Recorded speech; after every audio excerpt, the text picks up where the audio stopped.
Okay. All right. Here we go. We're good. We're here. We're online. What's up, everybody? How you doing? Are we good? Is it working? It's working. I can see me. You see me? Right there. What's up, guys? Hello, hello, hello. Welcome to another Space Tomato stream. I never opened like that. I don't know why I did today. But how you all doing? How's your day going? How's your week going? I'm here for the positive vibes, the good vibes. I'm looking for some fun questions. We got a Q&A going, and I'm ready to cue some A's. No, I'm ready to A some Q's. Hope you've got all the Q's for me. We've actually got several questions that already came in throughout the last couple of days, so I'll be answering those. But also, if you're on Twitch, we've got a little a little thing you can do with your channel points where you ask questions. Regardless though, I'm just here to kind of talk to you guys today. I'm going to be playing some Star Citizen in the background. We'll probably look into the Arc Star map, look at the new systems and stuff, because we got some questions asking about like the Sol system, how Earth is going to look in the game and stuff like that. So we're going to touch all the bases. Don't you guys worry. We're here for the long run. We're going to have fun today. I'm looking forward to it. Welcome though. All my notification gang, my early birds, Ruby, Punji, Master A, I see you, Death Factor. Your body's ready, my body's ready. I can feel it, boom, boom, boom. That's actually the sound of my stomach. I haven't had dinner, so it's not my heart, sorry. Misfit, howdy, howdy brother. How you doing? Mrs. Tomato, of course, up in here, up in chat. Adam, good to see you. Bring out the tomato of space, the tomat of the space. Welcome, the man heart of my Adam. How are you doing? Shifty, good to see you. 07s, glad you got back from work just in time for the good stream. Time to make some ketchup. Dude, that means I die. Child of the Night, Adder Q, Karth, NB Production, Moondog, Laner2, Vivi, Ken. Gosh, how y'all doing? I love to see chat popping off so early on. Glad to see there's some good energy in the chat today. You are positive vibes. I will be the first to admit I can get a little bit salty at times. Not super salty, but you know, just enough. Just a little. Like when you go to that restaurant and you get some fries. You're like, these are good, but not quite salty enough. That's me, I'm those fries. Just got the green light from the doctors and you're not ill as they thought you were. Yo, that's great news, Karth. I love it when a doctor is wrong about my health, but only if they're wrong in the bad way though. Like, you know, if they know something I don't, I want to know. But otherwise, glad to hear you're in good health. You're the nicest Star Citizen streamer. For some reason, many of these Star Citizen streamers are elitist, or at least give off that vibe. I don't know. I think there's I think you start to kind of, I don't want to call any streamers out. I think everybody has their moments. I definitely do. But I think when you are like live on a camera and you don't have time to think about what you're saying and stuff, it can definitely come off worse than you mean it to. And I for sure think that happens with me too, but I appreciate it. Thank you so much for that. Will 318 see us getting ship inventories? Whoa, wait, hold up. I'll answer that one when we get around to the question part. I won't start getting into it premature. Listening to Tomato while making lunch. What kind of lunch you making? Does it include tomatoes? Is it a sandwich? Because that's good news. Toes Gang, Punji, I see you. Witch Space. Oh, an old favorite. Witch Space actually has been on the podcast before. If you haven't seen the episode with him, really good stuff. We got into some good talking. Check it out. It's from last year. Late notification, Toes Gang. Late notification, early notification, on time notification. We love the notifications. I'm glad to have you here. Hello there, Kenobi. I'm not sure about that. I'd be happy if Doc got it wrong. Depends on what they're talking about. You've been bringing my Tomato Talk vids. You've been liking them. I'm assuming bringing meant digging. At least I hope it meant digging. I'm glad you dig it, or bring it. Either way. What's up, Cat Mom? How you doing? Whenever your GF disturbs you when you're in a PvP fight with high crime stats, you also come off snobby. Come the f on! I'm fighting here. He's got lasers. I've got ballistics. I can't miss because there's no ammo. Get out of my face. We've all been there. I get you. There is a giveaway going on, by the way, Neko. Exclamation point giveaway will give you the command. In fact, we've got a stream giveaway going on for an Aurora MR plus Star Citizen. We've also got a giveaway for that Tomat Red Aegis Saber. You can go ahead and find that by going to spacetomatogaming.com/giveaways. I believe the link is in chat. And it'll pop up right here for you on the screen. Google Chrome is weird, so it might not do that. If it doesn't, go ahead and hit this link and it'll bring you right to the page. You got 9 more days and plenty of ways to enter. I wish you the best. How's everybody been doing this week? Anybody been playing Star Citizen? I haven't played in like 3 weeks. It's terrible. I went on vacation, and then since I've been back, it's just been all work. But I hear we got a couple Siege of Orison runs. We got some Jump Town stuff going on. People were getting into the fighting with a couple extra improvements. That's pretty cool. Good to hear. Always, these events aren't like the end-all be-all Star Citizen experience. I personally think that we're going to get way more fun out of like emergent kind of stuff that just happens randomly when you're on missions, but it's a cool way to get players together to get into the game. So I'm glad they're doing it, and I'm glad to see them improving. Just waiting for 318. Everybody's just waiting for 318. I feel it. 318 waiting room. Now I heard that they had Evocati plans for the PES test, the persistent entity streaming test this week. That still hasn't happened. But I'm betting everybody's keeping an eye on that, huh? You've been running some bunker missions. Okay, that's cool. I live in Turkey. Yeah, we went on vacation over in Western Europe. Netherlands, Belgium, France. So we are back in Turkey now. You'll definitely hear signs of that at some point with the call to prayer coming on. Still new peeps coming in. Yep, file in. Let's get some questions going. Been playing New World. Okay. Is New World is it doing better than it was before? I know it had a rough time there for a bit. Lots of new boys asking away on global. Okay. That's interesting. It's an interesting time for new players to be coming in. Usually you'd expect that around like a big release or a free fly event or big news. I guess there was a free fly a couple weeks ago. Getting kind of burned out on SC. See, now that I feel. It's almost better to play the game less and follow the development more at this stage. But some people are really enjoying the game itself, playing the game. Obviously, there's plenty of fun to be had in the game, but like after a couple of months, you definitely get through most of the content. And we're still at that point where there's just so much coming, so much more coming in the near future that it kind of gets more fun to look into that stuff. So, understandable. Let me start my time thing here. 3 out of 6 bunker missions glitch out. I'm really hoping. So one of the things that they're talking about in this new, in CitizenCon are these new underground bunkers. I'm really hoping that with these new bunkers, they put a lot more focus into the area specifically, and we see it be a little less glitchy than what we had before. Not really, like they didn't give us much to go off of, but they talk about new gameplay possibilities, so hopefully they're doing a little bit of an addition that means we don't have to depend on the AI working perfectly. There are other things to do down there. You just started playing Star Citizen and your experience has been horrible. What's been going wrong for you, Twisted? I mean, I'm sure, the glitches, the random deaths, the things not loading in correctly. But like anything in specific that's really been troubling you? Might be able to throw you some tips. Another extremely beautiful early access game. Oh, is that New World?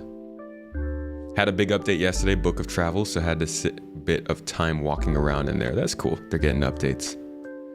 Following development is the game. It is. It's the real game within the game. All but subbing on Twitch done because broke, no problem, Neko. I appreciate you. I hope you have a good chance at that giveaway. The Saber is a cool ship. Creators like Jonathan Winters focus on teaching and helping players learn space combat, so some players are focusing on that aspect. Yeah, Jonathan Winters, your boy puts out some great productions. If you haven't watched his channel on YouTube, check it out. He's got good combat training stuff. Now, obviously, I think most people will think of Avenger 1 when they're thinking of combat training and that kind of stuff in terms of streamers and whatnot.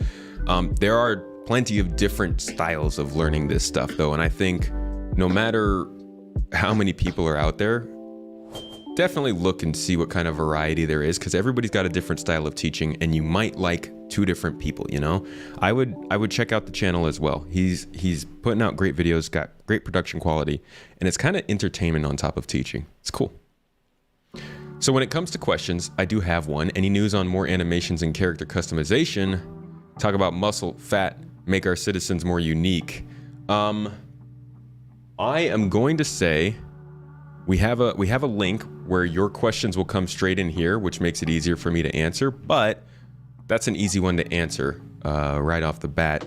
In terms of changing like the weight and dimensions of our characters, that's not going to happen just because we are very locked in on animations. All the ships are very unique and stuff, so they won't change that up too much. Watch your vids but haven't played Star Citizen. My computer's a toaster. I get that. Plenty of people waiting to jump in. All the things you really want to see, hope to see, are things likely years away. I get that. Exploration is my definitely what I'm most interested in. It's a ways away. Star Pomarks. Thank you so much for the tier 1 sub over on Twitch. I appreciate that support. Make sure to get in on that raffle, folks. He started a raffle by subbing on Twitch. You can get some extra points by joining that raffle, !join, which will help you in the giveaway for the game. Moist Noodle, yeah, great flyer. Great at combat as well.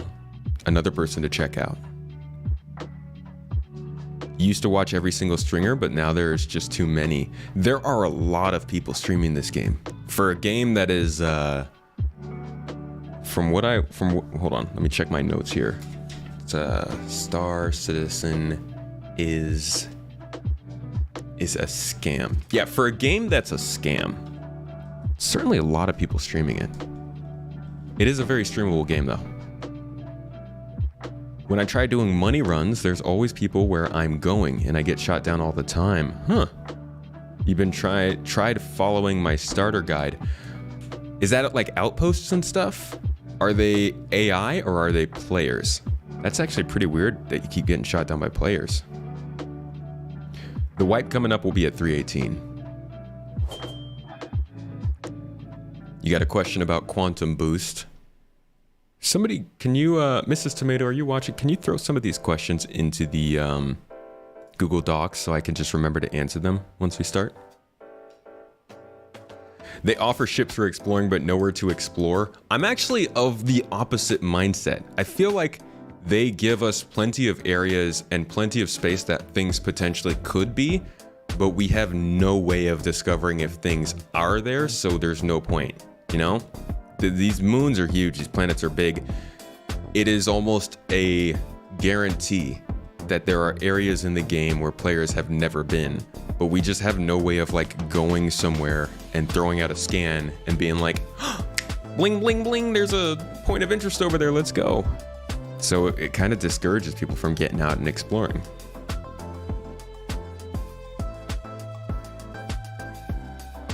You're unable to shoot multiple missions at once with your Gladius.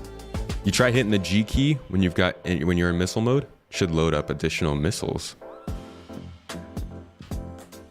It's a 10-year-old perpetual alpha that regularly gets more viewers than the finished Elite Dangerous. Does it? Is Elite Dangerous not doing that well on Twitch? I actually don't follow the like viewer numbers so much, except for Halo. That one hurts me regularly. I will say this, it's not incredibly playable. You run into definitely several regular problems with this game, but Scam is pushing it. Scam's like unnecessary. I fully understand the people who are like, it's taking too long. I just want to play the game. It's way bigger than it was when they first pitched it. Like all those things are kind of true, but it's the reality of it. And let me be completely, fully honest with everybody here. I think this is like more than just Star Citizen at this point. Everybody's just looking for reasons to be angry at stuff. And like, I do it too. Gosh, I actually took the news off of my phone home screen because I'm very tired of being angry at things. But dang, people really go out of their way to try and get mad at stuff. And it's like, just try to see the good in things, you know? It tends to be a little bit better. Treat your brain a little nicer. You're so done with ED. SC is much more enjoyable for me, even in its current state. Yeah, I get that. Star Citizen is pretty broken, but it still offers something that draws people in, which is cool. Polaris win. Oh my gosh. Polaris win. I'm working on a video for supporters, Twitch subscribers, YouTube channel members, Patreon members. I have a video going over like the history of CitizenCon. I talked about this a little bit on Monday. And there are moments throughout all of the last 9 CitizenCons, or 8? 8. Last 8 CitizenCons. Every single year, they made some kind of mistake. I would say, except for like the first year, they made some sort of mistake. And I think the Polaris was announced in either 2015 or 2016. It was a very weirdly placed ship promotion. And that wasn't necessarily the mistake of the year, but definitely it was kind of like, hey, that's not how you should be selling ships. That you just shoehorned that in there. I'm glad they've gotten better since then. You're surprised how much you enjoyed the Modern Warfare 2 beta? Ooh! Modern Warfare 2, are they remaking that? Didn't they already make that? Avoiding getting angry or being around things that affect you that way is a great way to approach life. Agreed! It's hard to do, but it helps.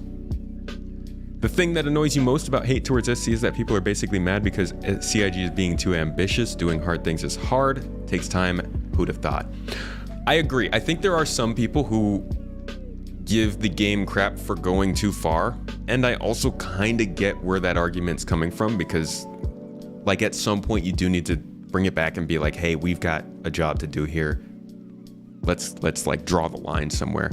But at the same time, it's like you said, you got to do something different. And people get passionate about stuff that's different and pushing boundaries. Like freaking, we just launched a satellite into an asteroid and people loved it. I'm sure plenty of people looked at it and they were just like, why did we waste all that money to throw a machine into a rock that tells us like that we didn't have to do that for, right? That asteroid wasn't going to hit us. It's not Armageddon. We're all safe. But like, you got to put on these investments. You got to go and make a huge satellite and then blow it up, because that's how we progress. And if nobody's willing to come out and make a game that does things differently, or at least tries to do things differently, then how are games going to progress? It's kind of a crazy comparison, launching satellites into space and making video games, but you get what I mean. Some people say it's a scam. Also, those people love Rockstar Space. GTA 6 is big. Huh. GTA 6, we could talk a bunch about the reactions to that. That was a fun little episode in September. Anyways, let's get to the questions. I'm just sitting here like going and going and going. Let's talk about question stuff. I'm excited because I've got all of my layouts, all of my overlays are finally good to go. Check this out. Can jump back and forth, boom, boom, ba-bang, bang. And even now, we got 2 angles. What? This is actually the layout that I'm going to be using for when me and the lovely Mrs. Tomato stream together, which will probably be happening next week, maybe. I don't know. She's watching. She'll have to let me know. But this is a layout that I've been very hesitant to get put together, and it's finally working. So now we've got everything flowing. I'm super happy because I like that kind of stuff. But that's besides the point. Let's get to the questions. All right. So our first one today is, what setup do you use for yourself and guest cams? While I'm answering these questions, I'm going to throw on some gameplay in the background. Unless there's like something very important that needs the screen, we'll just do it like this. So this question is asking about my setup for my guests and my cameras.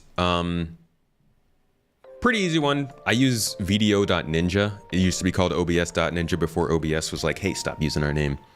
And it's pretty simple. I pull up my OBS overlay. I send a link to the people. They click that link and it sends their camera feed back to me.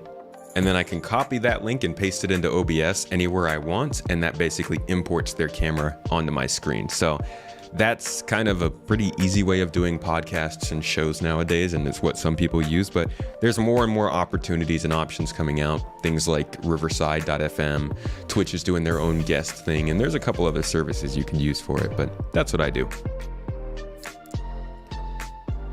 Anyways, next one.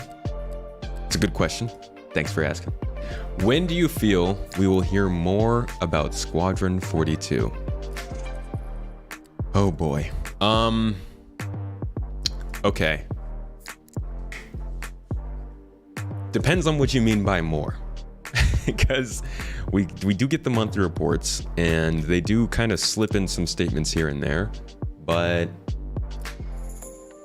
in terms of getting like actual good... Are you lagging? No? YouTube is giving me a little error message. Is everything running smoothly on YouTube? Can we confirm? Make sure to hit up that link in the chat if you want a question to be answered, just so I don't miss it in chat. Makes it a lot easier for me to see them when they're up on here. Yeah, I don't... So they used to do this thing with Squadron 42 where we'd have CitizenCon in October. The anniversary, not anniversary, but like the fall event in November. And then they would do a Squadron 42 thing in December. I think this only happened 1 or 2 years though. But it's possible if we're actually getting close to the point of a Squadron 42. I'm not even going to say launch. I don't think we have a launch plan. I don't think it's possible that we see a launch for at least another 18 months. So I think best bets, I wouldn't expect to hear anything until mid next year. But they've been pushing it. Like, overall, the history of Squadron 42 as a predicted game to be released is terrible. It is awful. They've missed their estimates by so far, and they've put estimates out that were so wrong that it's hard to actually tell anybody to like look at what they might say and say, yeah, that's correct. Like, even if they come out and say something about Squadron 42 next year, like, hey, beta in a year, I would say don't take it. Don't, like, take it with a huge grain of salt. Expect it to slip. Expect that it won't come when they say.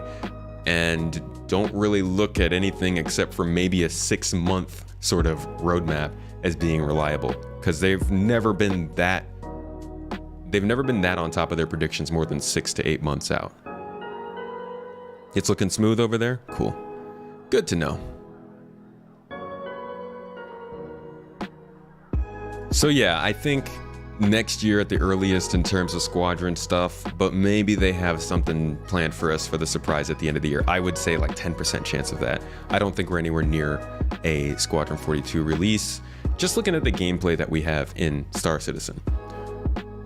That being said, I do have a caveat. If we go to the CitizenCon panels and we read this description, it says, we all know how speed impacts combat, but now learn how master modes initially developed for Squadron 42 will impact the flight experience for the persistent universe and better define ship roles for all vehicles in Star Citizen. So if you don't know, the way that they're trying to do things right now is that they produce things for Squadron 42, make sure that they work. By the way, AdderQ, thank you so much for that Prime sub. Sorry I missed that. Appreciate the support. They produce things for Squadron 42. They get it into the hands of all those teams. They say, okay, this is working, figured out these bugs, we've made this fun. Now that it's polished, we'll move it over to Star Citizen. And this is very clearly that happening. They have developed it for Squadron 42. and are now introducing it into the idea of Star Citizen.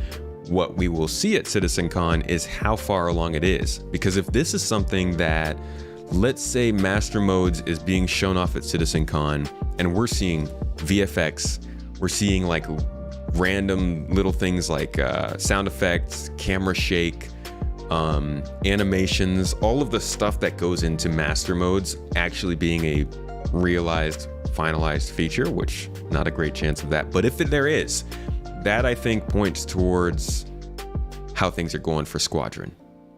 If they're able to introduce this new feature to us and it's actually looking like finished game status, I will feel much better about where Squadron 42 is in development. But we'll have to wait until next week for that. Might head to Twitch. Is it lagging on YouTube? People were saying that it was pretty smooth.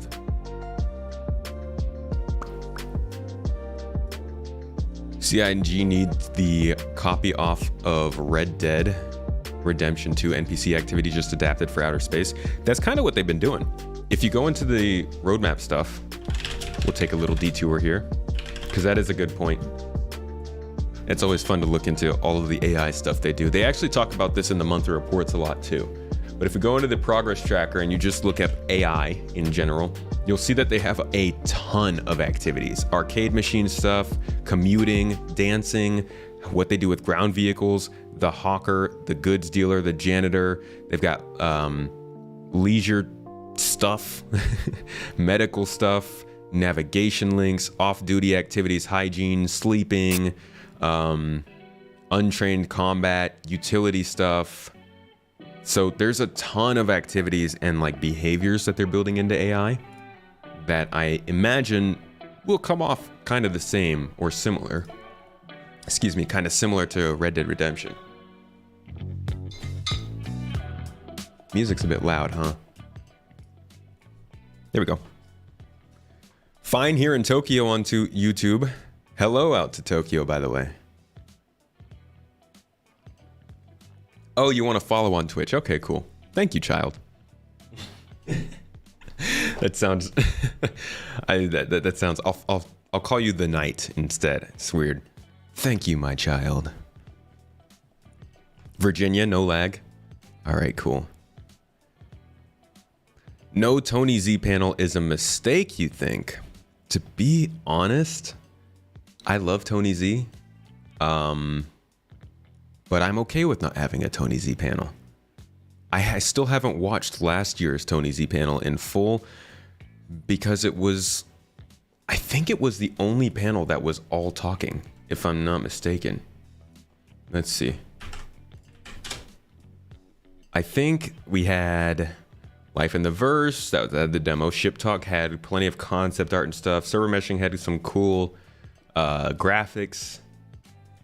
We had Systemic Gameplay, that was the Tony Z talk. Gen 12 had examples. Sounds of Space had in-engine stuff. Crafting Worlds also had engine stuff. The only thing last year that didn't have anything to actually show us was this talk, and that was very disappointing because I feel like we're no longer at that point in Star Citizen's development. I think they need to be able to show us more of what they're talking about.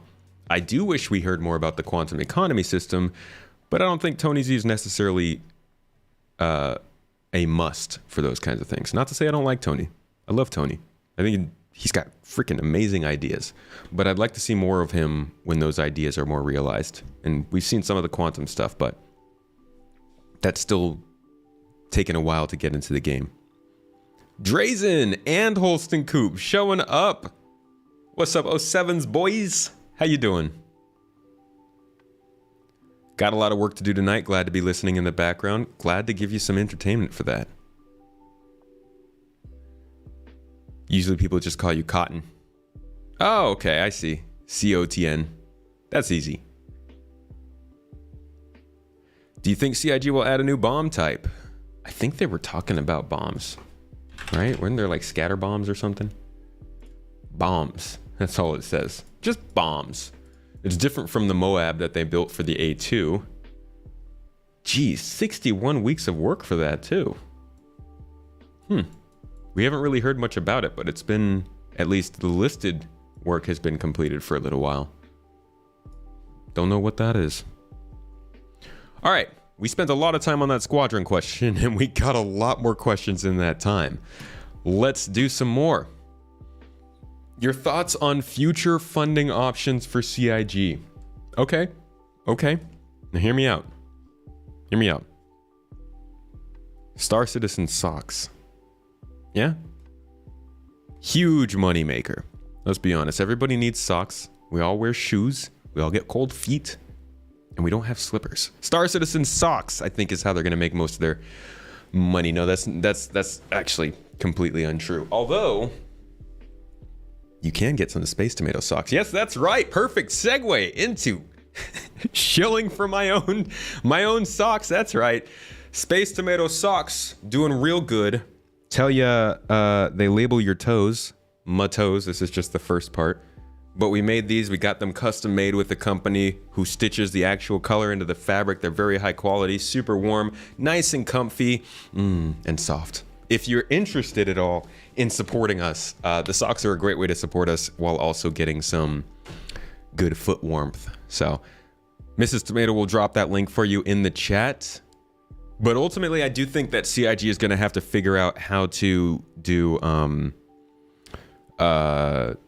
cosmetics better. So far, they've not done an amazing job with the skins and the flares. But if you think about all of the different places that they've given us to hang out in the game, your ship, your hangar, your hab, other people's ships, your armor, even your ground vehicles, all of those places are ripe for cosmetics, add-ons, customization, bobbleheads, banners on the wall, paintings, graffiti, like everything, right? There's so much potential for cosmetics, and I think that might be their best way to monetize as they go forward. I also think that as much as we all hope and wish they're going to stop ship sales once the game goes live, I think that they probably will continue to sell game packages with ships and hope that they put like a cap on it. They say, okay, we're only selling ships $150 or less. I think that's wishful thinking. I am unfortunately starting to think more and more that they're not going to stop ship sales. But that's a complicated topic, because they could also stop concept ship sales, or rather they could stop most ship sales and say, we're still selling concepts. You could buy the concept and you'll have the ship in 6 months. But then once the ship releases, they take it off the store. I don't know. There's a lot of options that they can do. I do really hope though that the ship sales do not continue as their main source of revenue after the game goes live. I think that's gonna leave a bad taste in a lot of people's mouths. And if it goes too far, it could really damage the game itself. But we have to see. It's so up in the air right now, you know? Pyro? It's a good question. What about Pyro, Jesse? Love the podcasts. Please never edit out any of the CTP or giant bees that come in. I laugh every time. Yeah, we have some interesting little events that happen during the podcast. I'm glad you like them though. Very raw, very fresh. You can thank Mrs. Tomato for that. She edits the podcast before they go up, and she likes to leave in those little bits for a good laugh. Socks, right? If server-side OCS is socks, what is client-side OCS? Socks? They should go monthly sub when it launches. I don't know. It seems like the subscription model isn't doing too well for games these days. I think maybe you could do a sub and then say, see, that's rough. Maybe offer a subscription and then say like you get a certain piece of flair every month that you're subscribed. They'd have to create a lot of flair for that, but that could work. Why don't they sell in-game ads to companies like AMD or Intel? Oh gosh, imagine the reporting on that though. They will never stop ship sales. Free money. It's free money, but it also can be damaging to the game. It's already probably damaged to the game. It's definitely made them have to go around ships as the main progression. Not that that was ever their main plan, but definitely it rules it out. Look how many events they made primarily for selling ships.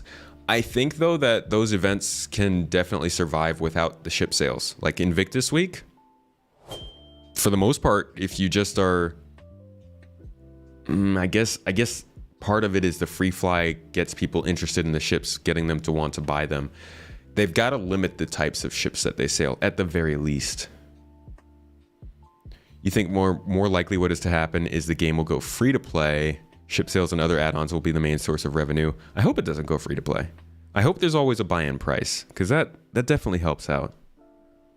If anything, I was thinking it would go more expensive to $60 per Star Citizen than just $45.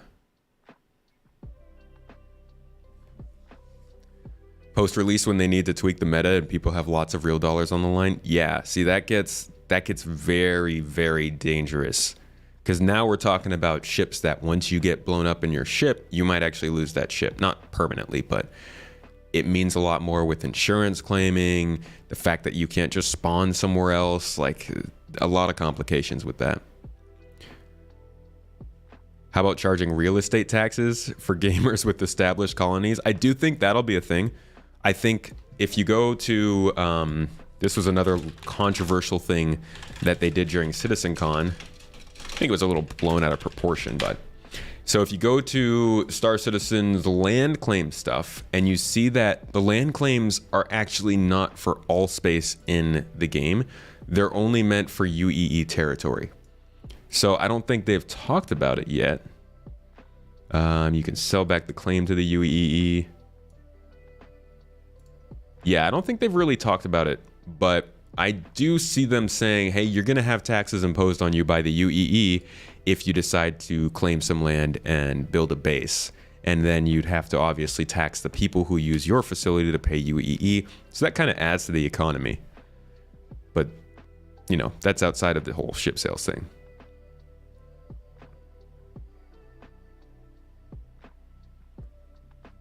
And yeah, also, tons of money from Squadron 42. I completely forgot about that.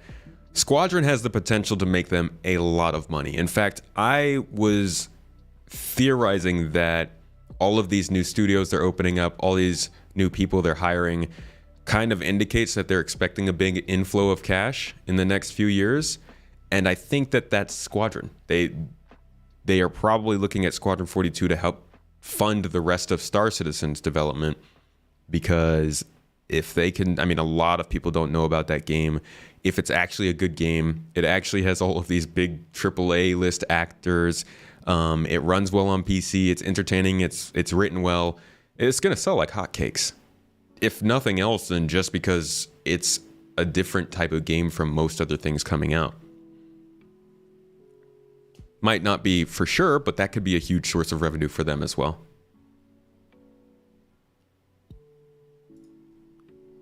Think there will be land claims for other territories? They'd have to figure out how to, like, who the overarching government is going to be that maintains those territories, if they do that. Yeah, ship storage fees, org taxes, hangar fees. You're going to be storing stuff in your hangar, so you'll have to pay for that.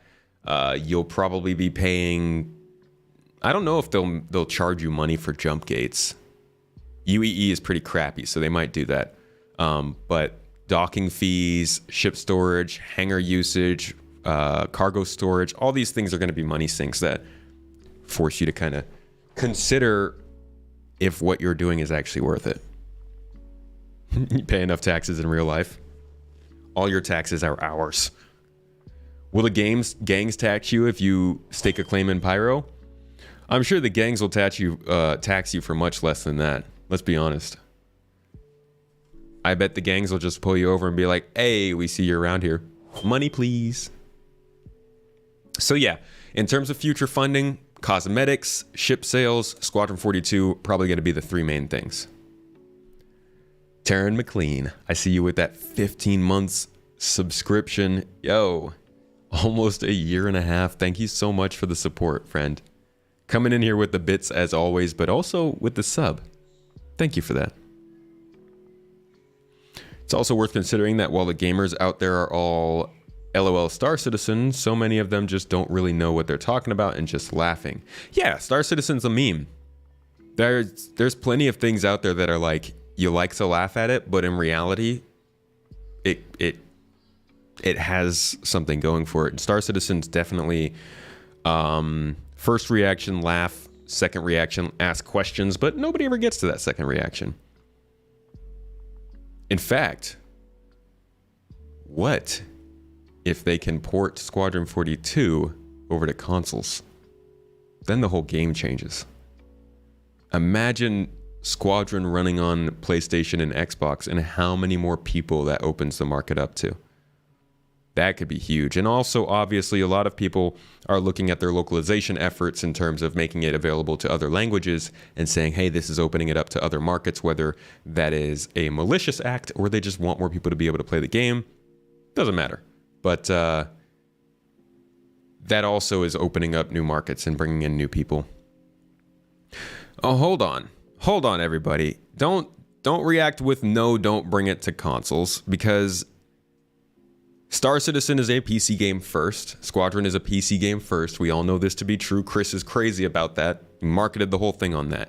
So don't think that when I say going to consoles, it will be downgraded for consoles, but rather it will come to consoles when it's ready, when consoles can run it. And at that point, I mean, it's huge. You see that happening in the reverse. PlayStation, Sony is finally like, hey, we see all the people on PC, and we just can't deny that that's a lot of people who could be making or playing our game. I think it's reasonable to think that Squadron 42 at some point, or at the very least, if they finally get around to it, Theaters of War ending up on consoles would be good for the game. Not because they're going to downgrade it for that, but because maybe that brings in more people. Star Citizen on the phone next. What, don't you guys have phones? Huh? We all got phones here, right? Play Star Citizen on the go. Dying by glitches in the subway. Elite's console attempt failed. Well, yeah. Yeah, kind of did, didn't it? Hey, Lord Skippy with the super chat. With Vulkan, they can port Squadron to Android. At the very least, can we get it on a Steam Deck? Taryn also with the 500 bits. I see you, my friend. It's good to see you. Haven't seen you for a while. Here are extra biddies to make up for the missing pizza fund. Thank you so much. I've got some Kavroma pizza downstairs that I'm going to definitely tell about the bits.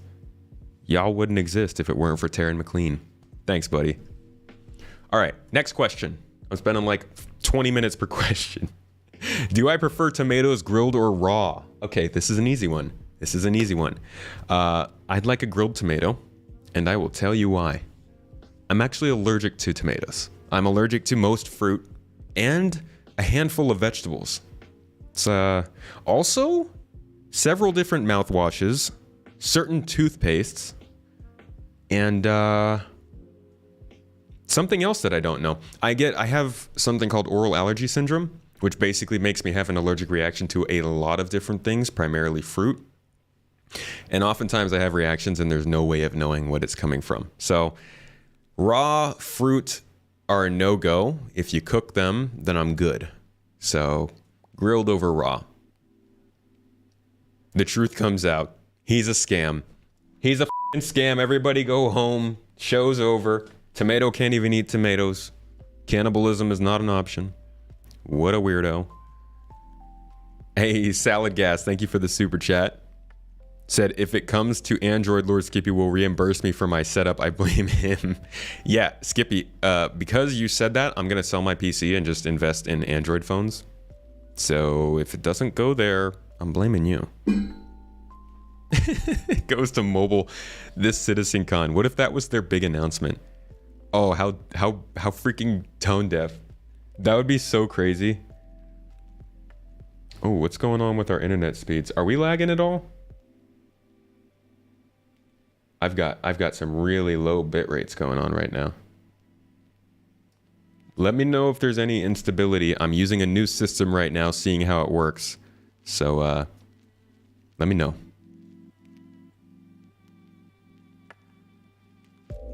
Do you have a reaction to yourself? Yes, if I lick my arm, my whole face puffs up. Can't breathe. Bless me. Exactly. Don't you guys have phones? Easiest way to play Star Citizen. Duh. Okay. Somebody in here, somebody got a couple questions in here. Question number 1. Do you have a favorite star system you're looking forward to? I do. Now this is why we've got that ARC star map.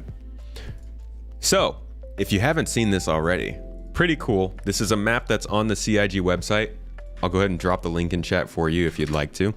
It's interactive. It shows you the entirety of what they plan or what they believe this game is in terms of star systems. I'm not going to tell you they're going to make all these star systems. I will not be the person that sits on, but they have talked about wanting to have 100 systems. So like maybe someday in a century they will. But looking at this, my favorite system, or the one I'm most excited for, is so this is Pyro, right? This is the next system. You can see it's got a lot of jump points, one of them leading to Stanton, which is here. And if you follow Stanton over to another system, which I believe might be our 4th or 5th system, the Magnus system here, you can see that it's also got plenty of jump points, one of which leads to Ellis. And I love Ellis. Let me show you why. Ellis is massive. It's a huge system. You can see that they've got one planet here, and then they've got another planet here, and then they've got another planet here, and then there is another planet here, and another planet here, and another planet here, and here, and here, and an asteroid belt here, and another planet here, and then a planet all the way out here. There are so many planets in this star system. It's massive. It's got jump points, it's got asteroid belts, it's got moons, it's got space stations. There's a ton of stuff to see in the Ellis system, and it's also very beautiful. So I believe the main planet is green, if I'm not mistaken. It might be LS6. It's got a space station around it, but green is a very nice planet. And whoops. And this is actually the site of, if you've seen the racetracks in Star Citizen Racetrack? I don't know. All of these pictures, now it's showing Snake Pit. Of course you're showing the Snake Pit. Let's just type in Ellis. Maybe they'll bring it up. So all of these, you might recognize these from the different, the Arena Commander race track. This is all in Ellis. So you actually get a little bit of a preview of what the system is supposed to look like. And it's supposed to be beautiful. One of the top tourist destinations in the whole play space. And just a lot of planets. So yeah, here we go. 13 planets in total. And clearly a lot is going to be going on in this system. It's going to take forever to make, but it's one that has me very, very excited. I also, though, really like the sound of the Nemo system. Not as used to that one, but it has some pretty cool concept art. Let's see. Nemo Star Citizen. So it has these like really, really cool cities that are kind of floating in. This is very low res. Reddit to the rescue. Oh. Now I'm gonna have to look through the comments to find it. I hate when they do that. Planet concept? Is this it? There it is. So this is the Nemo system. This is their landing zone. And you can see like they have this idea of basically cities up in high orbit. Not high orbit, that's mid orbit. I don't know. But definitely like in space around the planet. Very, very cool idea. And gonna be incredible to see as you fly in. And we can go back into the Arc map and find the Nemo system on here, wherever it might be. And that'll give us an idea of just how far away it is.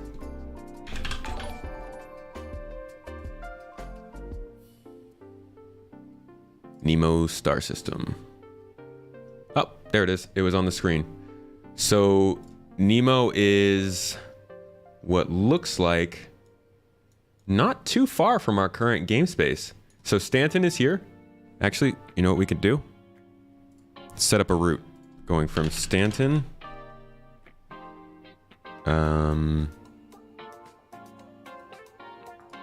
to Nemo.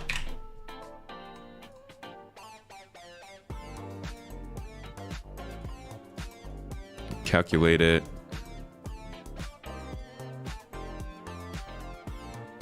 View the route.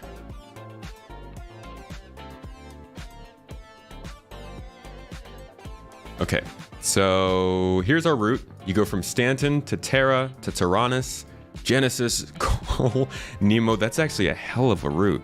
Is there anything shorter?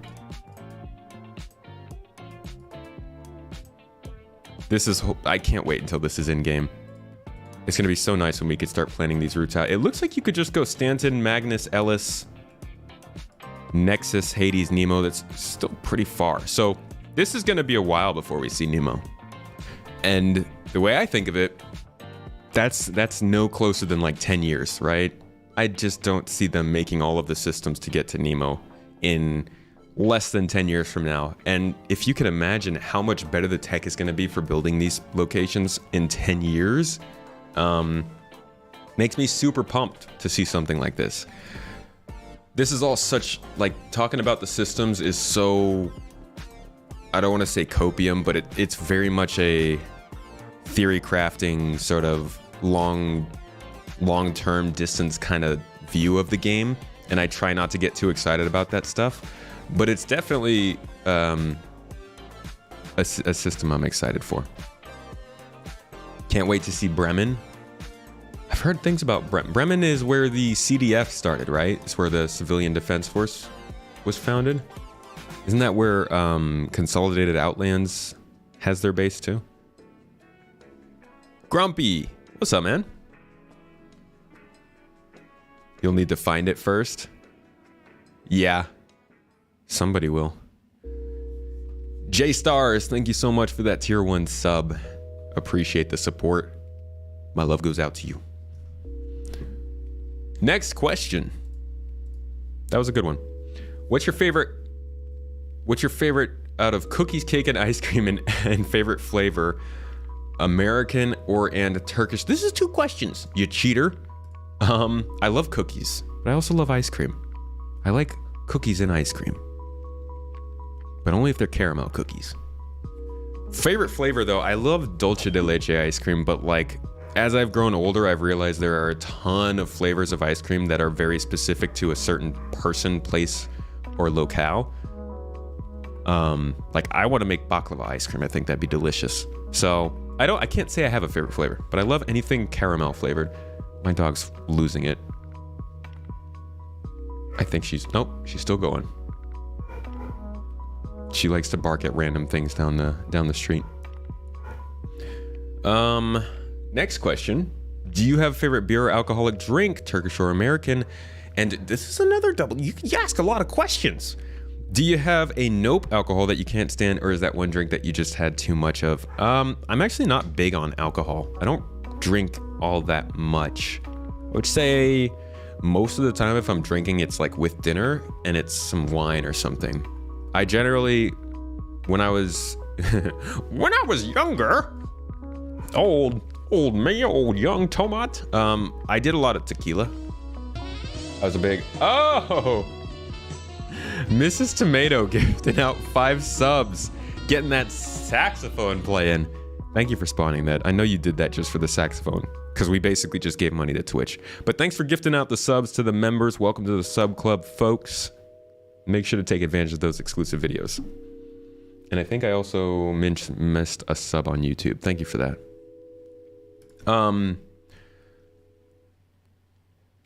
So yeah, I don't really drink that much, but I did drink quite a bit of tequila when I did drink, and overall, I like a good port. Solid wine with some body to it, you know? If you're asking me what I won't drink, I'm not gonna do any like shots of vodka. Vodka grosses me out. Sorry to all you vodka lovers out there. Your potat alcohol. Oh, Finding Nemo. Ah, I see you. I see you, Grumpy. I get you. Badum. I'm gonna need you to make that badum, by the way, Mr. Music Producer. Imagine is how many cope. I love that alert too. I love that alert. I will always be joyous when I hear that alert come on. Have I tried Roku yet? Oh. We have plenty of videos of me after trying Roku. I would say I'm more indulged in it than anything. But yeah, I've drank plenty of Roku. I mean, you can't be here. You know, you can't be in Niche Day without having a few Roku nights every month. So I've had my fair share. Weddings, definitely at the weddings. Roku, and then we finish it off with some chorba, some soup afterwards. Late night 2 a.m. soup. You guys know how it is. In Canada, it's poutine. In America, it's, I don't know, pancakes. Go to IHOP. Over here, some soup. All right. Next questions. How will Sol, our star system, be represented in Star Citizen? Because it is impossible to create every city on Earth in game. And how will it be in lore?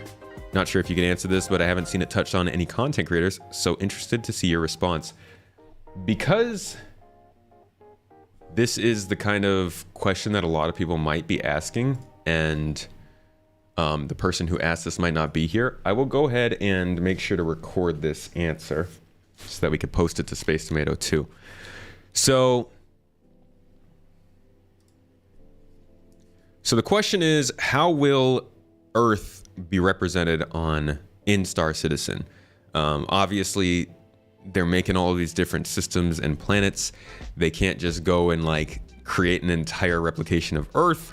I don't think any video game should ever do that unless they're being made by robots, in which case, thank you, robots. We love AI. But let's take a look at the Sol system on this map and see what they've already got planned, because they've talked a little bit about what they're going to do with Earth and how they're going to do it. I think everybody should expect that it's not going to be one-to-one in detail or in scale, and most likely will be pretty under-detailed when it comes to things like cities, urban areas, and stuff like that. I honestly, maybe they will impart some kind of no-fly zone. They might be skipping that for most planets, but a planet like Earth, they might just want to do that to save themselves the trouble. But if you go down into Earth on this map, and if you look in the lore, actually, you can see that they've already got a couple of landing zones. Hold on. I pressed the wrong thing. They've already got a couple of landing zones here on the map. So we've got, well, here it says, humanity's homeworld and namesake of the United Empire of Earth. It is the center of the UEE political machine and a focal point in the Empire's commerce and culture. Centuries of habitation have stripped the planet of its natural resources, resulting in heavy dependence on imports for the billions that live here. So, national parks gone, water levels risen, most land covered with water. Like, there are definitely different things they can do to make the planet less detailed than it needs to be, but you can see that they've got 3 landing zones planned for it. So, most planets only have 1, if any, but they've got New York. Old world architecture stands besides modern design aesthetics along the labyrinthine streets of this historic city. New York is not only the political center of the empire, but highly influential beacon of culture, technology, and commerce. And you can actually look up some concept art of what it's going to look like.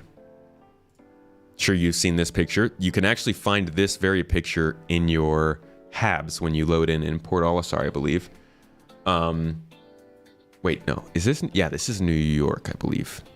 There's a couple of pictures of it, but I think this is the main one to look at. And like, you don't really get much from this. it looks like a city in the future. Yippee. I'm sure it'll change a ton from here, but they'll definitely have landing zones on Earth. And those landing zones will actually be pretty different from each other too. So if we go back, Moscow is another one. The inspiration behind the adage, you can find anything somewhere. Moscow is one of the largest trading hubs on Earth, a never-ending stream. See, when they say stuff like that, then you're like, okay, so there are other trading hubs on Earth? A never-ending stream of goods pulls through the ports of the city, giving it a perpetual energy and feeling of a town on the move. Moscow is also the current home to the Governor's Council. Moscow, in terms of concept art, actually is really cool. If you look at the pictures they have for Moscow, you can see this really awesome detail where you've got like huge futuristic cool looking buildings, and then you've also got these very historic sort of, I guess you could call them 20th century buildings, which is kind of insane. It's like 900-year-old building is just still chilling. People are living in them. I don't think this picture shows it, but there are pictures that show sort of like a plastic wrap over these buildings in order to keep them safe from, yeah, here we go. So this is another one of Moscow. And you can see that like in the background here, these old buildings have like these plastic encasings, like probably not plastic, it's probably glass or diamond or something special, I don't know. And they're basically meant to keep all the buildings safe. A cool little detail of lore. We'll see if it makes it into the game, but that's Moscow. And then finally, you've got Shanghai. While home to the largest starport in the state of Asiatica, probably butchered that, Shanghai began to redesign their city to bring an element of nature back into the superstructures and skyscrapers, following a movement to restore some of the sitting gardens and parks lost to overpopulation during the 22nd century. Shanghai. Also, pretty cool concept art. Now you might be wondering, why is there concept art for these cities that are so far from being completed? And I will tell you, I don't know. But they are cool. This one, again, looks like a future city, but it's got a bunch of circles on top of the buildings, so there's that. You can also kind of see that casing around the buildings here as well. They've got this weird thing going on with a mixture of like 21st century buildings and 29th century buildings.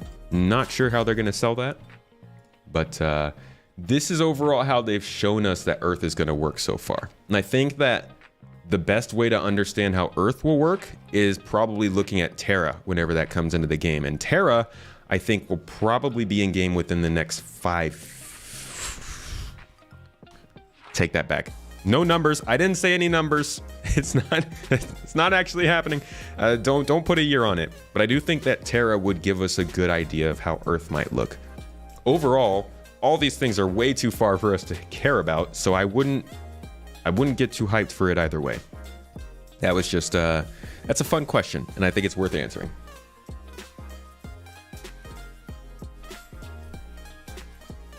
Oh, Noob Fire, what's up, dude? Dropping the tomatoes in chat. How you doing? Thanks for dropping by, man. Hope you're having a good day. Mector trying to do the shout out. Ferrister's also in here. We've got the crew. How you guys doing today? Sealed for freshness, right? They're storing milk in there. Needs to be safe. A lot of changes in hundreds of years in the future shouldn't be too much of an issue. Replicate a couple preserved monuments in the landing zones. Yeah, maybe they're just replications of old buildings, right? We could just say that. That works. You heard a number? No number. Nope. Nope. I didn't say anything. Don't quote me. Oh my God. I feel like 3 years ago, I probably would have been like, oh yeah, 5 years. Yeah. Terrible. It's going to be very interesting to see by the time we're getting Nyx, how they're talking about system development. Because, well, yeah, you know, like we want to have a good idea of if they're speeding that process up or not. Oh, Noobifier also subbed. Thanks for that. Appreciate you, man, with your Prime too. Thank you. All right, next question. These are good questions. Keep them coming. Oh my God, you're keeping them coming. What are your general summary or thoughts on competing space sim titles at the moment? Elite Dangerous, No Man's Sky, X4, etc. Oh, that's an exciting one. I feel like I'm gonna need like Obsidian Ant to come in here to help me with this. That guy has his finger on the pulse for space games. I don't actually know space games all that well. I've played Elite Dangerous. I've played No Man's Sky. I played Eve like 16 years ago.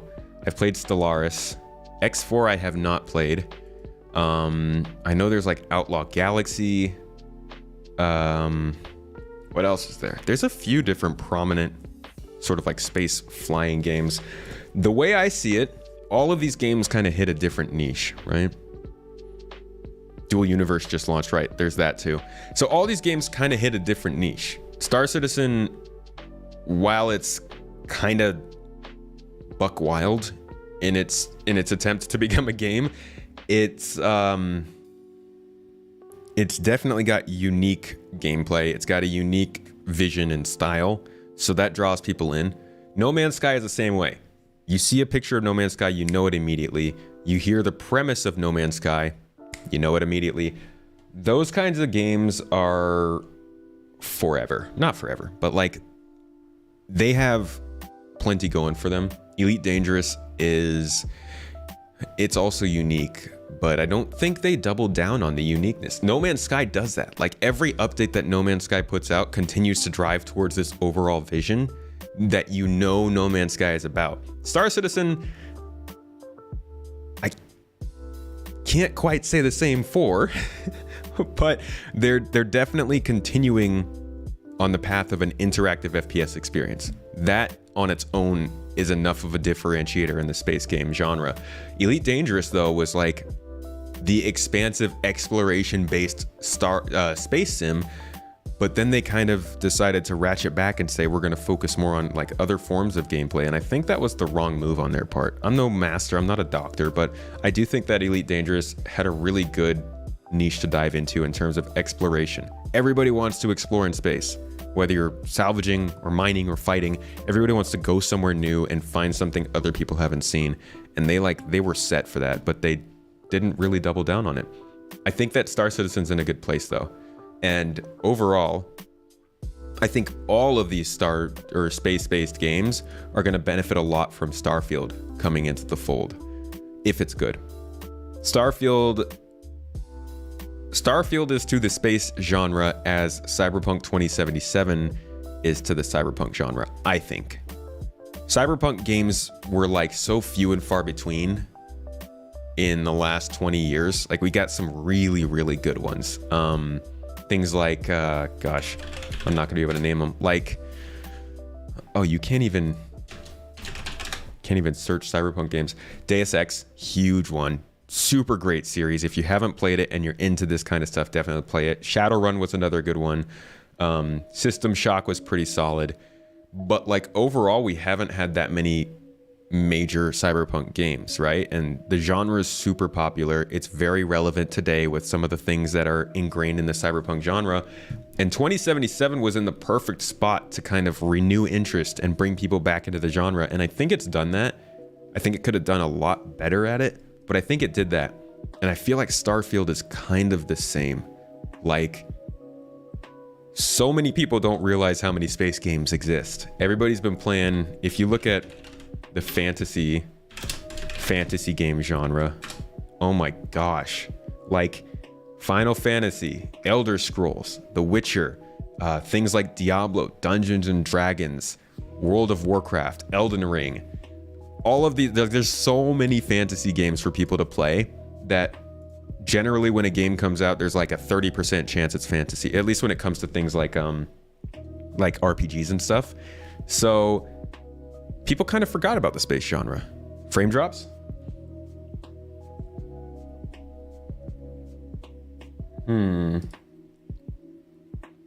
Looks like we're doing okay. Dropped a couple frames there. I'll keep an eye on it though. Yeah, the space genre is kind of ignored. Not ignored. Oh, camera's dropping frames. Yeah, I don't know I think it might be my cam link. I might have to restart it here soon. Thanks for the heads up. But yeah, there's so many fantasy games that people honestly, I think, are kind of getting fatigued from it. And like, if Starfield can come in and be like, hey, I know you all thought that space games were cool back when Mass Effect was big, but now we've got the tools to make actual expansive games. Space games have always been limited by tech and by the ability for devs to actually put what they like into the game. And I think now Starfield might have the chance to show people, hey, these games have something going for them. You jump into Starfield, check out the mining. You like the mining? Go play Astroneer. You like the salvaging? If there is salvaging, go play Hard Space Shipbreaker. You like the idea of jumping in and out of spaceships? Go play Star Citizen. Like, it could be a huge thing for the genre. So overall, I think that things are really good and healthy in this space game genre, if not a little slow. I don't think they're really competing that much with each other, though. When you Google, it drops? Huh. I don't know.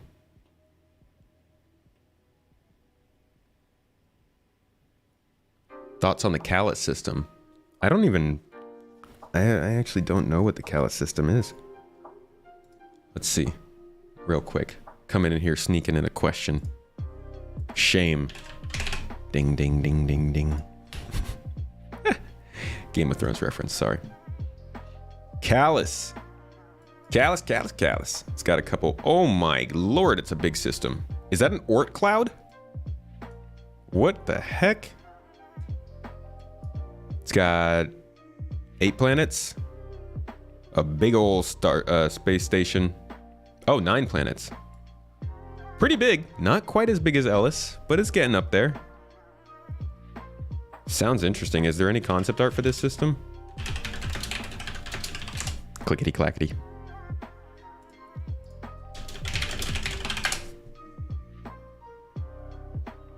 No, it doesn't look like it. These are all from different systems.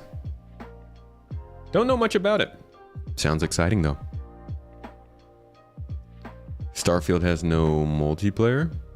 Oh, I have no idea. Don't ask me about that. Looks like landing and takeoff in Starfield is a cutscene, which isn't good enough now. I think it's good enough for the type of game it is. Like I said, none of these games are really competing that much with each other. Starfield is not going to kill any of these space sims because it's not going for a space sim. It's just going for an RPG in space. And that's all we really need. Frame drops, probably just Twitch being Twitch. I've gotten frame drops a lot lately with an overkill stream rig and fiber interwebs. Oh, I definitely don't have fiber. Twitch server's just been overtaxed for the last few months. And the closest server to me is in Germany. It's really far away. Seems to you that the closest game to SC in attitude is Ashes of Creation. Now I know Salty Mike's been talking a lot about that game. I look forward to hearing more about it. I don't like fantasy games, so I don't know anything about it, but games that are similar in the design philosophy as what they talk about with Star Citizen definitely catch my interest. You're gonna play the out of Starfield? Basically Fallout in space? Yo, Noobifier, I'm so on board with that. People were talking about Starfield not quite matching up to Star Citizen, but the idea of a deep character-focused, story-driven RPG on different planets and different cities, I mean, that's what I thought Mass Effect Andromeda was gonna be, you know? Does anybody remember that first trailer they showed? I'm not trying to get in trouble with EA, so I'm not gonna do the music for it. But like, look at this trailer. Let's see, we need that teaser. Is this it? I think this is it. No, that's the new one. We're looking for the Andromeda teaser trailer. Yeah, here it is. This got me so pumped for this game. Like the premise of this idea that you're just flipping through a screen and looking at like different locales and being like, huh, where are we gonna go? Where are we gonna go? I think this is kind of similar to actually the first Mass Effect trailer when they were listening into the distress calls. But like this got me way too pumped for Andromeda because I was like, that's exactly what I want. I want to be able to find a planet, go to it, and see what's different about it. And I don't think they had the tech for it back then, but it feels like Starfield is doing that, and I'm really excited for it. Kind of sounds like deja vu, huh? It's like the same tomato. That's the same thing you did with Andromeda. Woe is me. The only real competition here is Elite, and they have shot themselves in the foot recently. I really hope they make a bounce back with that game. Nobody cares about games beating SC except CR.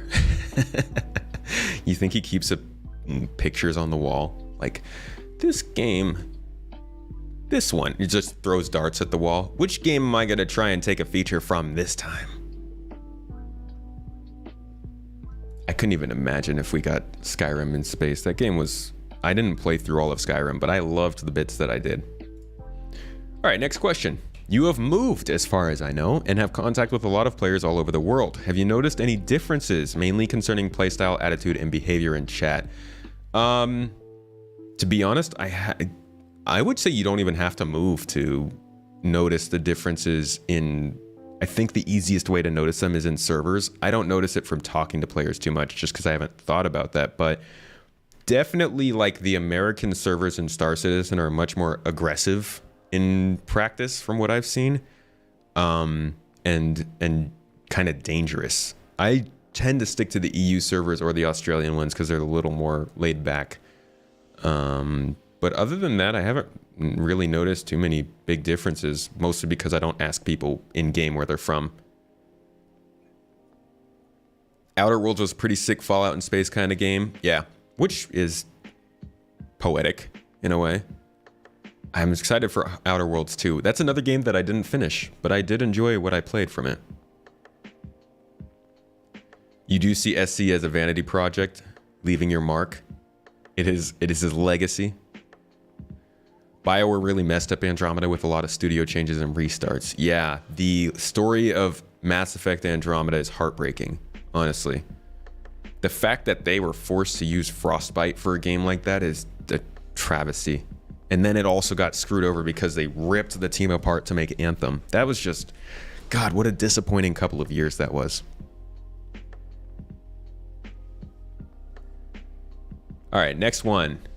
9. Question number 9. This is way more than just question number 9. How much time do you usually dedicate to making a video? As in, assuming it's going to take this long to start and finish.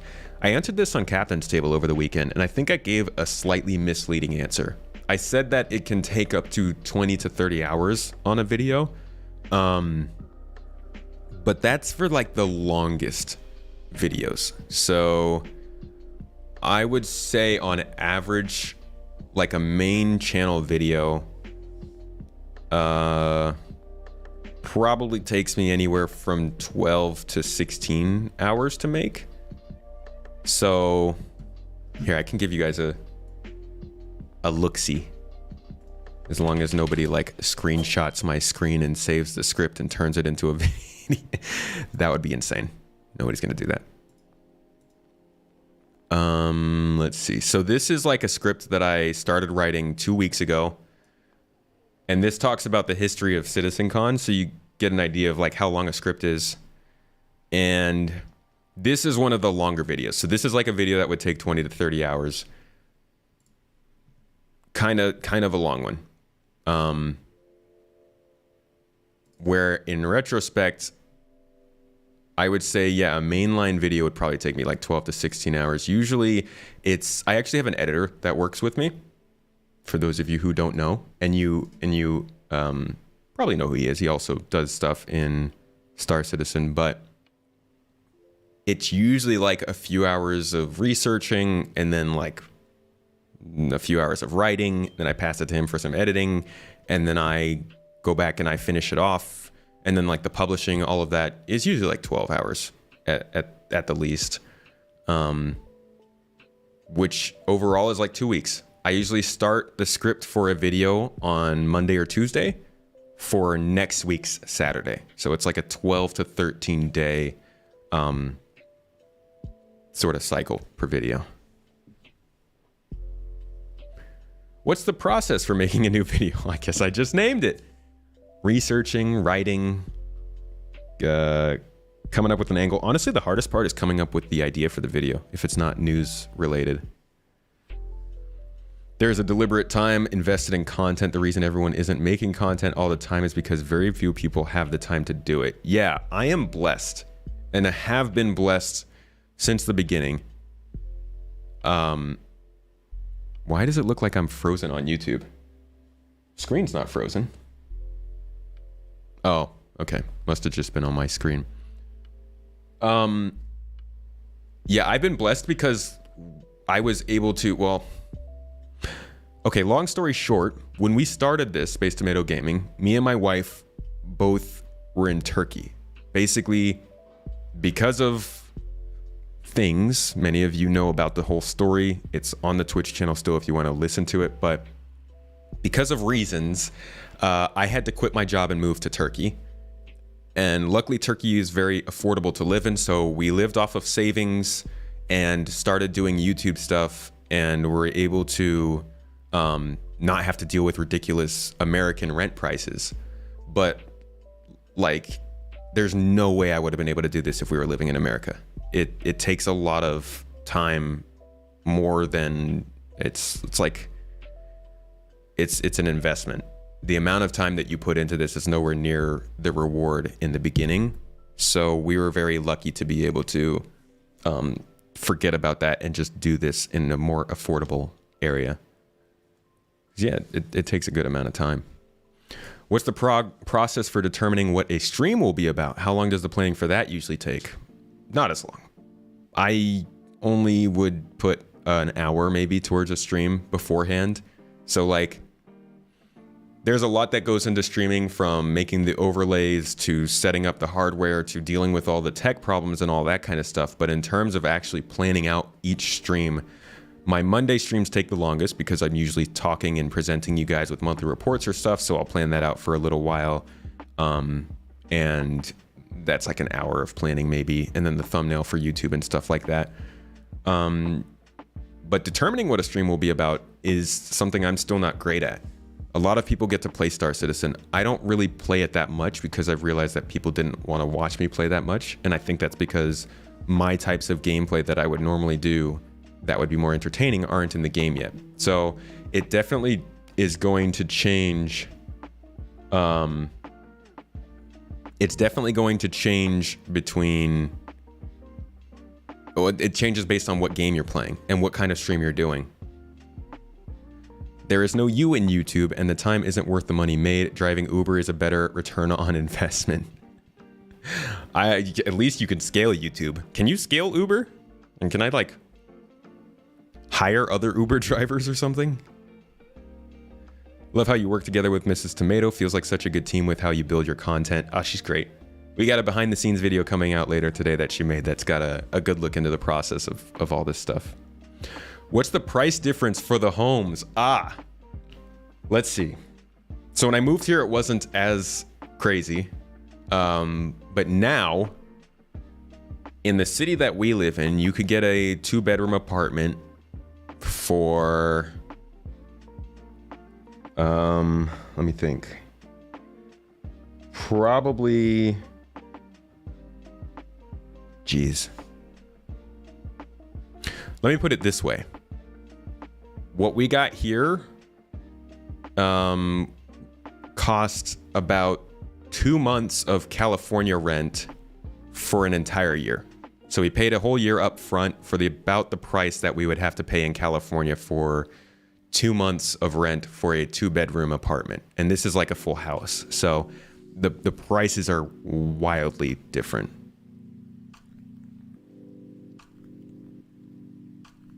You're afraid CitizenCon won't be good? Why is that? Do you have days where it's hard to get you to stream but do it anyway? Oh, heck yeah. Yeah, for sure.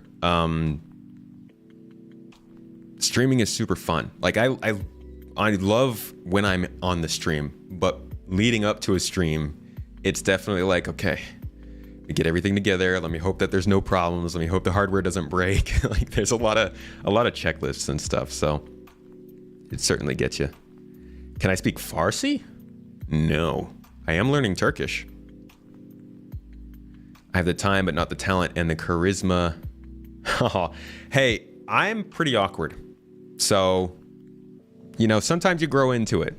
I still think I'm pretty awkward, but like, you can figure if you got the time, there's some kind of content that you can do, whether that's writing out articles and blogs or stuff, or putting together infographics and guides. Like, you don't always have to be in front of the camera. There are definitely very useful things that people appreciate you can do, and even monetize at some point. If you go on vacation, do you get withdrawal symptoms when not streaming?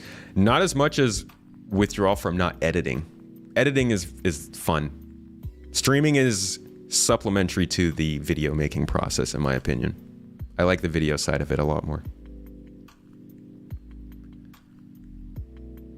At work, I missed where? Yeah, I'm in Turkey right now. 1/6 the cost of living and better food. Turkey sounds kind of good. Everywhere has its ups and downs. But the cost of living and the food are definitely two ups. It's big ups. No, I got all the subs so far, Mrs. Tomat. Noobifier, appreciate that one. J Stars, Terran, I see you all. All right, next ones. Back to Star Citizen.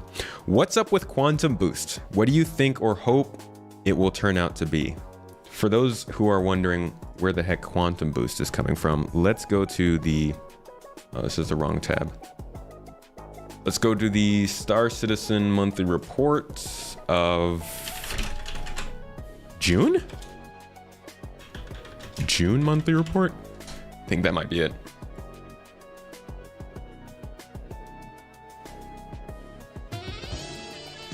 Hey!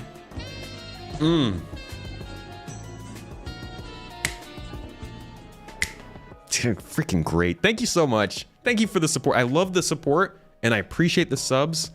My heart goes out to you, but dang, having that song play just makes my day. Thank you so much, Soul Scream, for getting those out to everybody, adding more to the old sub club. Appreciate you. Hooking up quantum travel contextual menus. Not June. May have been May then. Yep, we also got that raffle started, folks. If you'd like to get in on it, !join. We'll help you get some points towards our next ship giveaway. That is an Aurora MR plus Star Citizen. If you're into that kind of thing. I don't know. If you happen to show up here and you like Star Citizen, I don't know. Quantum, here we go. So AI Tech worked on spaceship functionalities, including several improvements to quantum travel and quantum boost. And then they go on to say, now ships can accelerate while spooling before the actual jump. I find this sentence funny because you already accelerate, right? You just hit throttle forward as you're spooling. But I'm guessing this means like you're accelerating on a much larger scale. So this is probably like you can accelerate towards quantum speeds as you're getting ready to quantum jump. I don't really know. This has all been super cryptic the way they've described this stuff. Noobifier, you have any theories on this? They also mention it here. Outside of release support, great progress was made on quantum travel boost, primarily making it feel right as ships accelerate and attempt to maintain heading. This is such a freaking drop of words. Maintain heading. Oh my god. Yo! Mo's DK also dropping 5 subs with the saxophone. I love it. Thank you so much for the support and for, you know, the saxophone. Jake, we got Jake Acapella in the chat too. It's a party. Oh, it's a house party in here today. Welcome. So yeah, this is like the craziest. This is one of the most curiosity piquing things I think in the game's development right now, because the idea of maintaining heading in quantum travel kind of changes the whole idea of it, right? It makes it sound a little bit more like Super Cruise in Elite, but they've been these kind of small drops. Again, talking about the quantum travel rework. So All these sort of mentions of this kind of stuff, but no real confirmation. Could be something that we see here in the need for multiple speeds during CitizenCon. But ultimately, I have no idea what it is. I don't know how to answer that question. That sounds like a boost functionality in quantum travel. I don't know. Maybe Jake will just drop that in chat. Oh yeah, I'll give you a full explanation. Jake likes Reclaimer. I also heard he likes Star Citizen from a little bird. We might have something to say on it soon. There we go. That's what I like to hear. See, so yeah, maybe we're going to hear about this at CitizenCon during this panel. That's very nice to hear because quantum travel's been the same for a while. And it feels like we're starting to look at the idea of medium distance travel in a different way than we did before. Maybe even long distance travel. I don't know. I don't know. It's a mystery. Chamet, thank you for the 3 gifted subs. My homie. Y'all are blessing the community today with these subs. We're getting close to a hype train. I don't even remember the last hype train. Y'all are awesome. Fade, thank you for the sub. Tier 1 for the 1 month. Much love, my friend. All right, where did the questions go? So yeah, quantum travel boost. Who knows? Next one. Soon after plot claiming, do you think we will be able to terraform your plot? Do you think you'll be able to clear dirt out and make tunnels for racing purposes? I don't know about terraforming. That's big. I'll show you the one time that we kind of got some form of teaser of terraforming. Star Citizen. Called River's Edge. Maybe. I think this is it. Yeah. This is like a dev thing. We will definitely. Oh shoot. We got a hype train started. Halston Coop dropping the bits. Matthew gifting out that community sub, and Fessel Monster subscribing with Amazon Prime. Thanks for the support, folks. We're on that hype train hype. Choo choo. Mad choo choos. This is developer focused. So I'm not sure. They actually actively told us not to put too much into this when we saw it. But also it is Star Citizen, so maybe at some day it'll just expand to the point where we can terraform. But I don't think it's going to be on any sort of major scale. But check this out real quick. Let me stop the music for a second. Holy crap. Holston Coop, 300 bits. Stray Dog Daniel, thank you so much for the sub at 1 month. And Mose DK, another 100 bits. Deepa on YouTube with the super chat. Y'all are knocking it out of the park. Thank you for the support, guys. Check this out. Arise from the Combat Summit throughout the remainder of this year as they're being developed. So Jack, can I show you one more thing that I've been messing around with? I like how they added this sure, in. Sure, Will. But just don't get me in trouble. So here I've put together our grenade launcher with a crater modifier just to see what we could do with this. And now when I fire a grenade launcher, we get a nice little dent in the terrain where I fired it. We can essentially go and create some craters. Obviously this is me messing around. This isn't something that's in game, but just something that I've been having a little bit of fun with. That bit is very important. That's just something that he was using as a dev with some custom stuff. They didn't plan the game out for this kind of thing, and I think looking at base building and everything, we can't really expect this, but it is an interesting complication. Let me go close the window. We get a nice little dent in the terrain where I fired it. We can essentially go and create some craters. Obviously this is me messing around. This isn't something that's in game, but just something that I've been having a little bit of fun with. So yeah, that's like the one little bit of possible terraforming we've seen. But again, I don't think that that is going to come to players. I think that was just him kind of showing off and having some fun. Wow, holy crap. Okay. Holston Coop with the bits. Did I already see that? I don't know, maybe I did. Thank you though, Holston Coop. I appreciate Holston Coop's been around so long. A homie, an absolute OG homie. Thank you for being here, man. Stray Dog with the sub. Thank you. Cotton, I see you with that 1 month sub. Thank you so much for being here. Fessel Monster with another 100 bits. You guys are killing it. We're at level 4. Oh my gosh. All right. Oh no!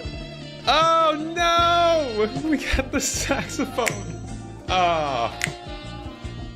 Makes my day. Thank you for that. Holy crap, that's 5 more people coming into the sub club.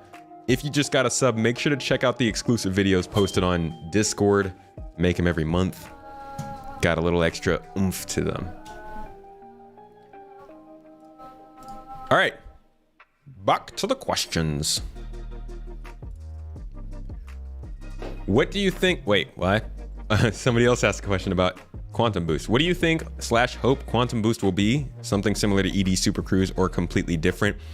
I'm gonna take some words from my good, well-esteemed, and very intelligent friend, the Astropub, who theorized that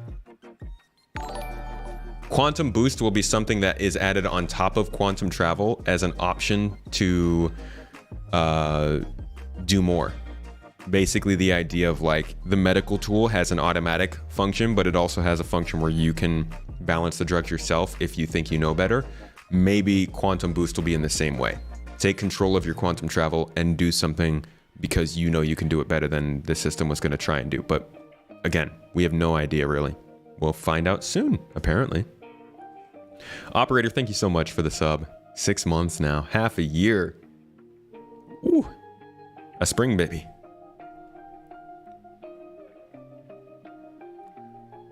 Raffle don't work because bot can't run its own commands. It's getting too many raffles. The bot is freaking out. Do I ever think we'll see an increase in the size of planets? No. I think they'll keep the same scale, 1 to 6 for the planets, but I do think we'll see bigger planets for sure.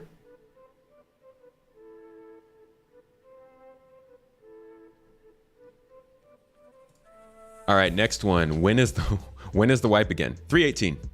Alpha 318 is when the next wipe will be, probably in November.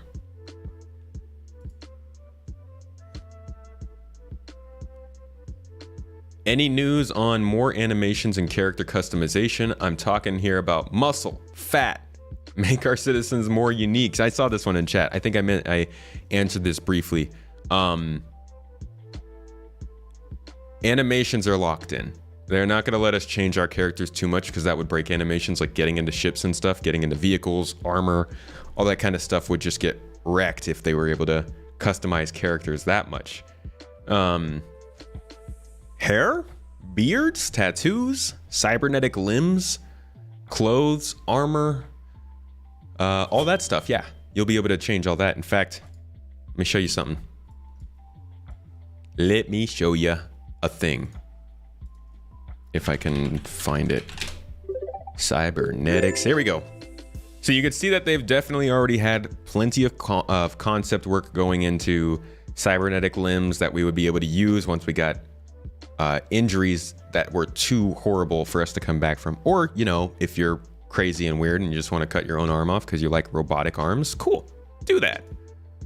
But they've definitely been working on this as a customization aspect. And we have seen one cybernetic limb in game. This belonged to Recco Battaglia. She's got a mechanical leg. I doubt it works on the same system that this stuff would work on, as it's probably just a different skin on the leg, but those kind of options are there. Changing the dimensions of our characters, I don't know about that. Hey Tomato, I have your stream up while I'm at work, so I don't have volume up, but we need to play SC together again soon. Heck yeah. Let's get in game. We got some pretty cool events coming up that we're going to be doing. And I'm definitely going to be playing the game a lot more once 318 comes out. I've been kind of on like a not playing as much grind in the last month or two, but I'm definitely ready to get back in game and get playing with you guys. Oh, Soul Scream dropping 900 bits. Thank you. I appreciate you. Have I thought about working for CIG? Think you'd be a perfect PM or creative director?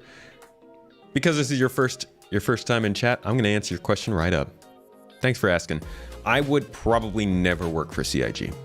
I love journalism. I love reporting on things and taking different angles at certain things. And I think working for CIG would greatly hurt my credibility in covering the game itself. It also probably hurt like the way I can cover the game. But it also would limit me a lot from the other stuff that I want to follow. Because I love Star Citizen, but there are plenty of games out there I love that I want to cover. So I wouldn't work for CIG, but I am happy to work with them. Like, you know, communicating and stuff. Ooh. Files are so organized. Oh. Ish. Don't say that to Mrs. Tomato. She'll slap you and say you're wrong. My file structure it's like half organized, half not. You don't play at all, you want to leave Star Citizen? I feel that. It is it's certainly the kind of thing that makes you bang your head against the wall. I don't blame you for leaving. In fact, most people should probably leave the game if it's frustrating them. It's much, much better once you get tired of Star Citizen to just drop it and forget about it than to stick around and try to make it work. Trust me. I've gone through that. In fact, I was kind of a troll in the Anthem subreddit for a little while after Anthem came out because it made me very angry what they did with the game, and I was just bitter. And it took like a few weeks for me to be like, why the heck? Why am I doing this? Why am I here? I don't like this. I will just put it down, forget about it, and if it starts making better progress in the future, I'll come back. That's kind of how I've been for several different games. Definitely Cyberpunk. And it's still not quite at the place where I'm ready to come back to it. Halo Infinite, that's how I am with that. Anthem was one of them. I think it's best to just leave the game if it's frustrating. It's, yeah, better for your mental health. Love the content? Thank you. You're demotivated to play since 3.18 is coming out soon. Yeah, I get that. Easiest way to kill any MMO is by playing it when you don't want to. Yeah, just games in general. They become such a drag when they're annoying. 7K can't leave. Ooh, that is a lot. But I mean, your 7K won't go anywhere, right? If you want to take a step back from Star Citizen and forget about it, come back in a year or something, it'll still be good. But other than that, yeah, I can't speak towards that much money into the game. You tend to play until you get burnt out with it and then take a month off and play other stuff. Yeah, I know a few people who do that. I think that's a pretty good way to go about it. This year you've played at most like 20 or 30 hours. It's absolutely not your cup of tea right now. I get you. Yeah, I think, but falling into the sunk cost, that sort of sunk cost mindset is also rough, because that's also going to ruin the idea they gave for you. I think that builds up resentment if you feel like you can't leave because of the money you put in. I don't know. That's a tough position to be in, but I would say like go into hibernation mode. But I don't know. Who am I? You gonna be playing Hogwarts Legacy? Yeah, we'll probably be playing that. Citizen Con, the demo will definitely be in a reclaimer. This is a good question. I don't know how to answer this. Yes? Yes, maybe, perhaps, mayhaps. Do you feel 3.18 is being rushed for IAE? Yes. Absolutely. I mean, like, even the timeline that they set out shows us that it's being rushed for IAE, right? Two months from now, IAE will be a week in, 6 days in. We'll probably still have like 2 or 3 days left in IAE within 2 months from now. And it hasn't started testing now. So 2 to 3 months of testing would put it past IAE. Maybe things are going better than they thought, but that's kind of doesn't happen very much. So yeah, I think it probably is being rushed for IAE in the same way that like a video game is rushed for its release. and maybe more. Such a good question is actually a statement. The most definitive question.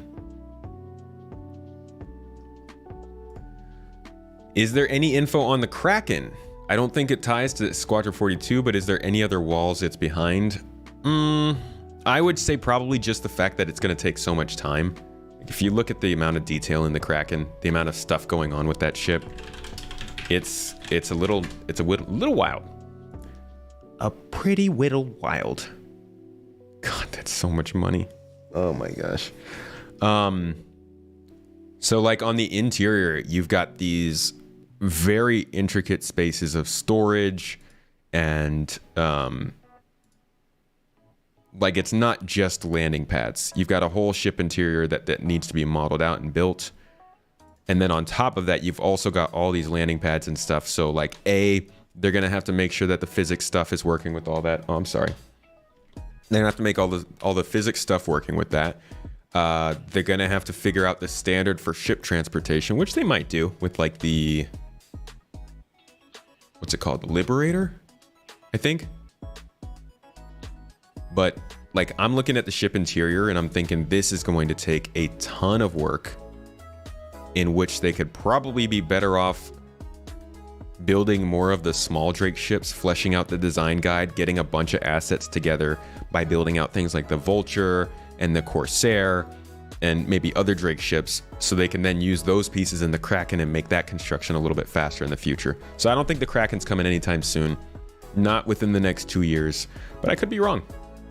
I'd rather be wrong and guess too far in the future than, well, be wrong and guess too short, I guess. What's next? The guns alone on that ship are too OP right now for any other ships. You imagine a Kraken out there bounty hunting, just like flipping around, shooting all the ships around it. Super excited for the Pioneer to come out with 4.0 in 3 years. Oh my god, the Pioneer. That beast is even further away than the Kraken, I imagine. You've been playing essentially 3 to 4 nights a week for 2 years. You're an ultra hardcore player bounty hunter with 600 confirmed kills. You're out there protecting from the pirates, the heretic, and the grief. I'm glad you're having fun and able to play that much that regularly. That's good. And I think like it's good to point out that there are people like you who are getting a lot out of this game, because a lot of people seem to think that everybody hates this game and it's not worth playing. And for some people it is. Any other tier 5 Planet Sec rep men or women? You got the bounty hunter army. Yo, Reese, dropping them fish in chat. Mrs. Tomato's favorite fish in chat. How you doing, man? Hope you're having a good week. A good fall. Has it cooled down in Cali? How many ballistas and tonks fit on the Kraken? Well, you can look and see. Probably 1 for each landing pad.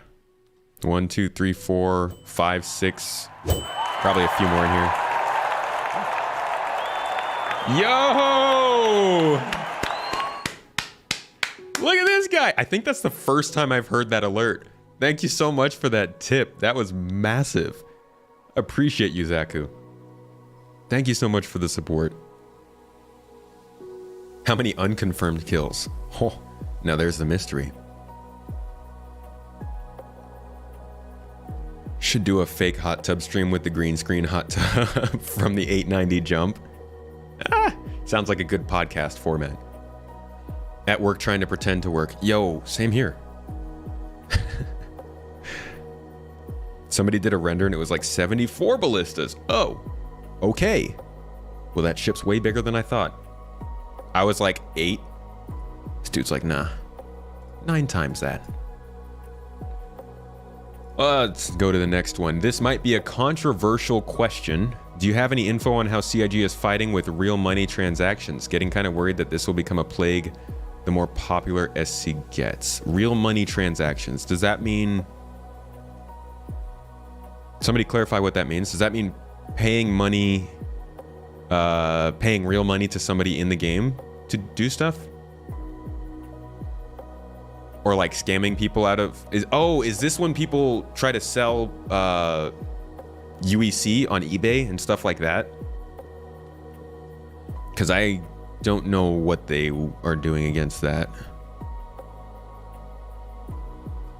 Yeah, it's like selling AUEC. That's what I've heard.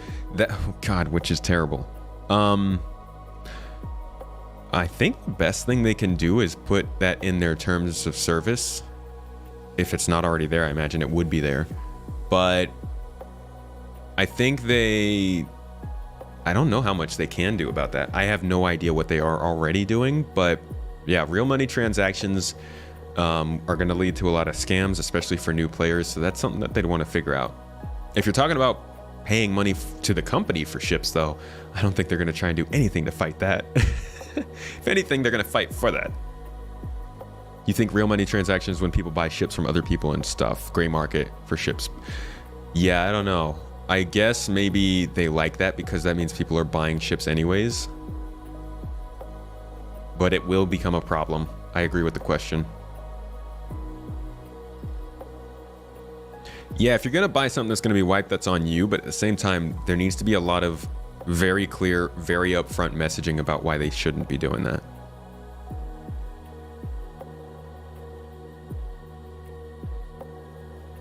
No real solution beyond selling the credits themselves. A lousy conclusion until you explore all the others, which CIG is already doing. So they've done that at least. But yeah, I don't know what they could do against that.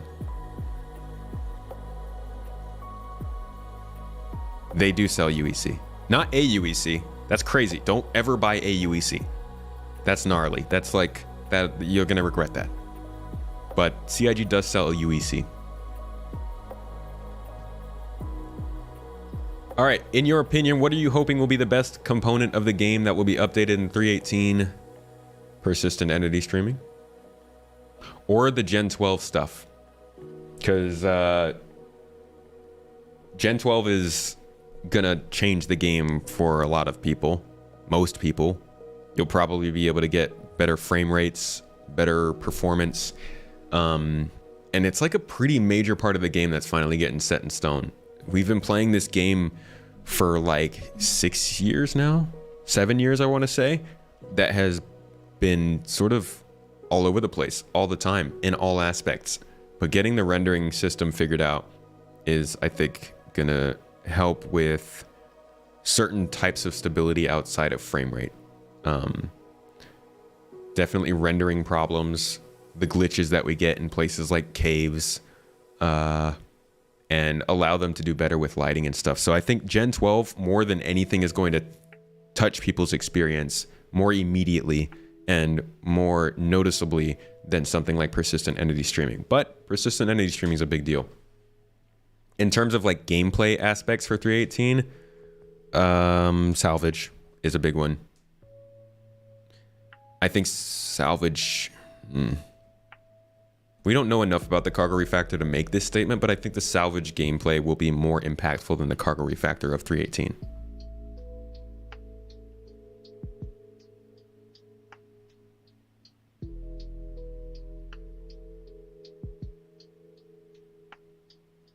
Can anyone else name all ships by heart?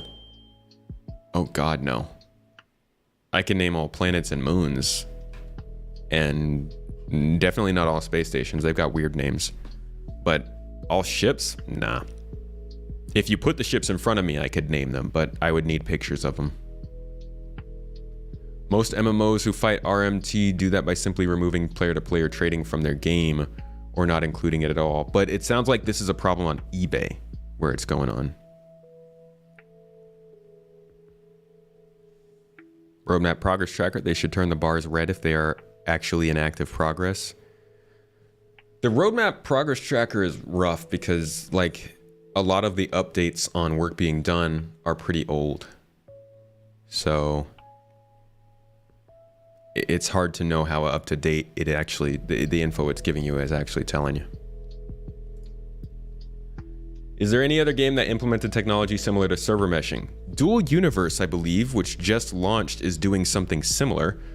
And if you look at the... What's it called?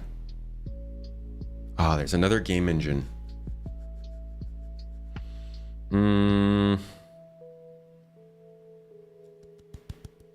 I don't know if I can remember it. What is it called? I think Scavengers is a game that uses it. So if we just look up the Scavengers game engine. Spatial OS. I believe Spatial OS is using something similar.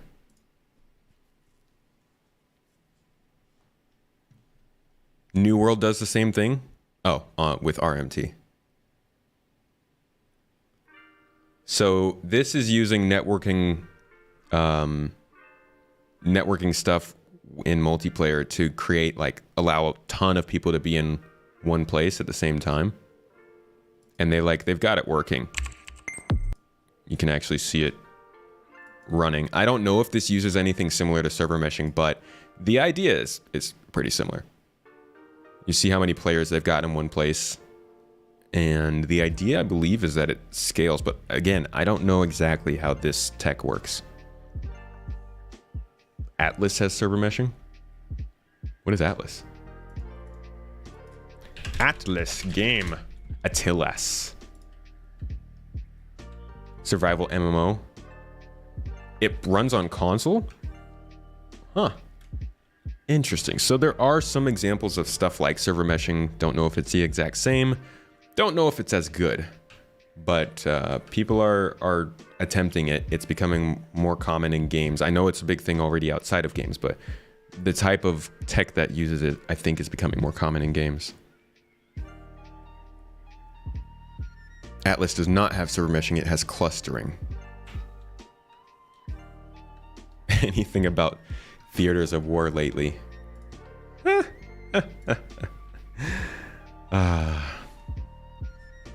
Do you think there will be a point where development scales up exponentially? I think it's already happening in certain aspects. Like planet creation seems to be going like that. Locations and points of interest kind of seem like they're going like that as well, but we'll have to see what happens in the next couple of years. It seems like as the teams get more solidified in their structure and their workflow, and they're able to bring in more people to work with them, and like the teams get familiar, it seems like the speed of development is going up in certain aspects. I don't know if that'll be true for the whole game, but if all parts of the game are doing it, then it, I guess, would be true for the whole game.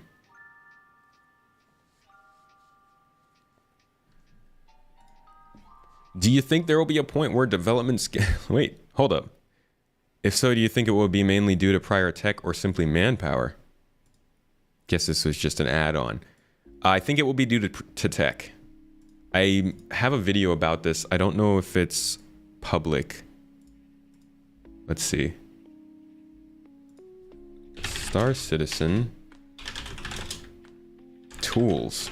Space Tomato. It is not a public video.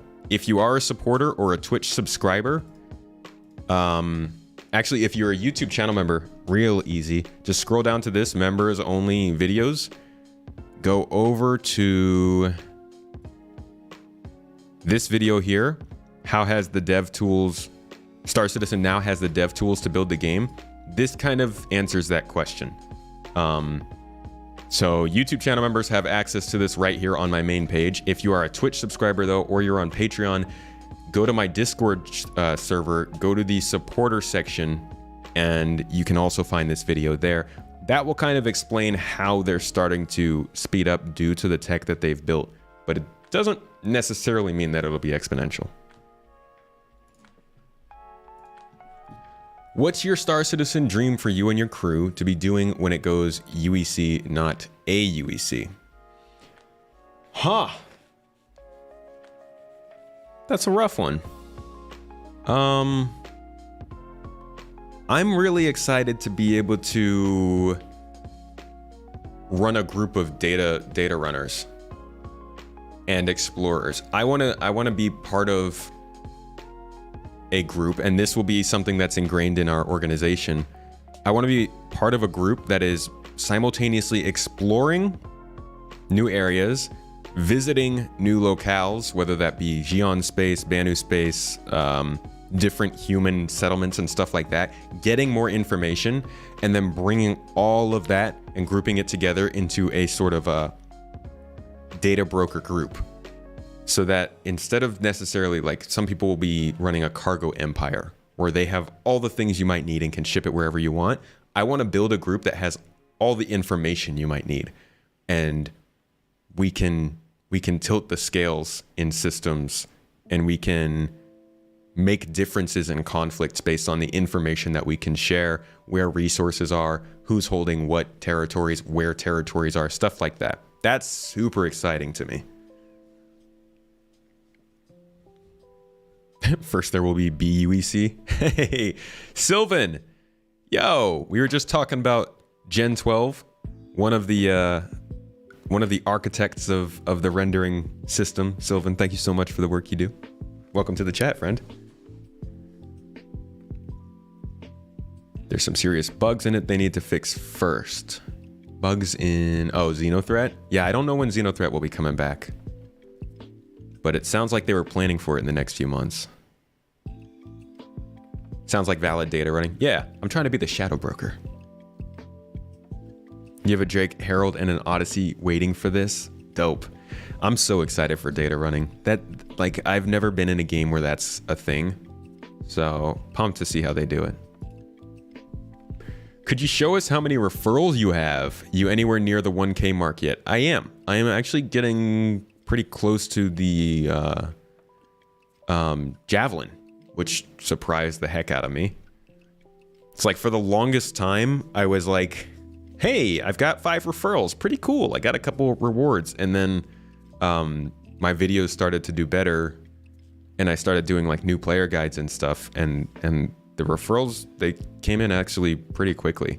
I'd say at this point, though, I think I'm like 50, 60 referrals away from the Javelin, which I have no idea what I would ever do with that, but yay. I guess it's for the org. Do you think CIG need to look at Red Dead Redemption NPC coding just adapted for CIG's use? We talked about this a little bit already earlier in the chat. This might be the same person asking the question, but I did bring up the different AI stuff that they're working on already. And you can see they've got a lot of it planned. So arcade machine usage, commuters, dancing AI, hawkers, illegal good dealers, leisurely time AI. I think there was sleeping, hygiene. There's a lot of like little things that they're building into the AI to make sure they live full lives that you can see and watch, that aren't just kind of running on a loop kind of thing. I think that'll be more noticeable in Squadron 42 though. We can broker a bit of info right now. You can sell quant cluster coordinates. That'd be interesting to do. I'd like to figure something like that out, DJ. You're looking forward to salvage. You know it won't be possible immediately, but you want to accept investigation missions, investigate loot bodies, then break that ship down to a husk. Yeah, I guess that wouldn't be doable just yet, but like, we're really close. Thank you, Misfit. Set it down on Daymar and call it a base. Knowing me, it's probably more like crash it on Daymar and call it a base, which, you know, they already have that. You want to talk to an NPC? That would be really nice, being able to just hold a conversation with an AI in the game. What was me? You have 1 referral and you made a second account for that. That's, hey, you know what? If you got that bonus. All right. Next question. Oh, via a neural network language model. See, now you're getting somewhere with that. Will you stream Squadron 42 speedruns? Not going to do speedruns, but I'm definitely going to stream that game. Yeah. I'll probably play through it a couple times on stream. First, we'll do a regular kind of like cinematic full focus kind of playthrough. and then I'll probably play it again and talk a little bit more and explain the things that are going on and some of the stuff we might notice from development. That's going to be so interesting to have watched the development of this game for 8, 10, 12 years and then get to play it and see all those things that we saw going on in the background. I'm going to enjoy talking about that. Watch the game come out and none of that stuff is in the game. It's just a completely different game. Wonder if you could do referral giveaways where you offer up someone else's referral code. That's actually, Super Mac Brother does that. He puts supporter referrals on the videos, which I thought was a pretty cool idea. Some kind of thing like that. Yeah, I could probably do. All right, what do you think we will see as far as performance now that PES and server meshing will slowly come online? I think performance is only going... Not going to finish that sentence. I think performance will go up in leaps and bounds. This is the best way to say it. I don't think it's going to be just like better. I think it'll be like, this is good, but it also is kind of sucking because it's this new tech. And then they fix the bugs and it's like, okay, now it's getting really good. And then they throw something else in and it kind of drops a little bit. Definitely going to go up. But I think we might have to wait a few patches after server meshing to see the real benefits. But there's also Gen 12. Gen 12 is going to make a big difference to the performance as well. So keep an eye out for that. How long am I going to keep uploading good content? As long as we have the support to keep doing this. Like I said before, because we're over here in Turkey, it's much easier to do this. At some point, we would like to have a place in America where we can continue on.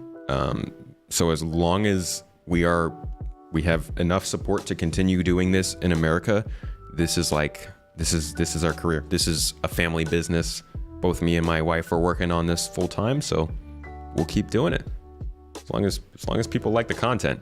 I mean, even then, even if Star Citizen isn't necessarily doing the best, we'll always be looking for new stuff to cover as well. That's what the second channel's for. Due to Twitch's recent changes, are you going to be prioritizing YouTube streaming over Twitch? It's slow, but yes. My eventual goal is to be 100% YouTube. It's always been kind of my main focus. The videos are the most important thing to us, and I think YouTube is doing a lot more to improve their experience, and they do a much better job of at least making creators feel like they're supporting them in what they do. Better training, better assistance, better support when you email them and stuff like that, and more tools to use. So YouTube is the future for me. Not necessarily because of recent changes at Twitch, since none of those really affect me that much, but I don't gamble, and I don't have a 70-30 split.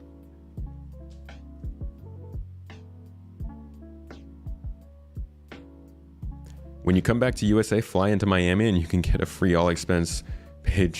Oh gosh. Oh, let's not get into that. I love how you keep it real. You're not a downer about it. You actually have knowledge that goes back. I can be a downer sometimes, but I promise it all comes from love.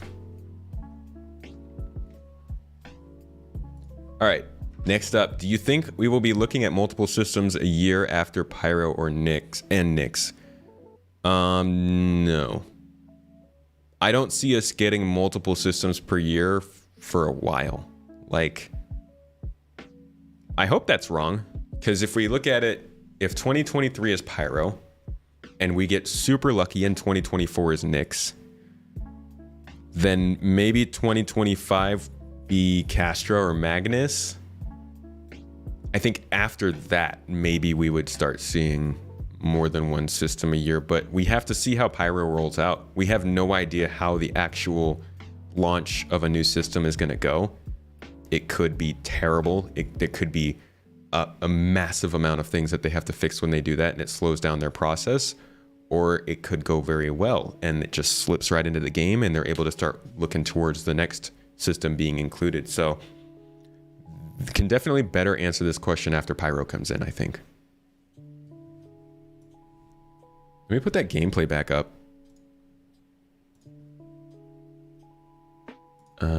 Where did it go? Here we are. So I was just playing some gameplay in the background for you guys while I answer these questions. And I also just heard an alert. Who did what? Oh, Architect coming in with the raid. Thank you, my friend, for jumping in with your people. I hope everybody enjoys the goods that we got going on in here. We're just doing some Q&A, answering Star Citizen questions and watching some gameplay in the background. Odin after Squadron 42 release. Yeah, so Odin also might be a part of that, and that could be the first time we see 2 systems in 1 year. Like if we maybe see Castor or Magnus and Odin in the same system, since Odin's already done or being worked on. But again, it really depends on what happens when they drop a system in. They could have 3 systems ready, but if one comes in and it messes up the game, they're going to take a while to get the next ones in. Twitch needs to wake up and support its streamers or they will find themselves with none. They've already dropped the ball on that.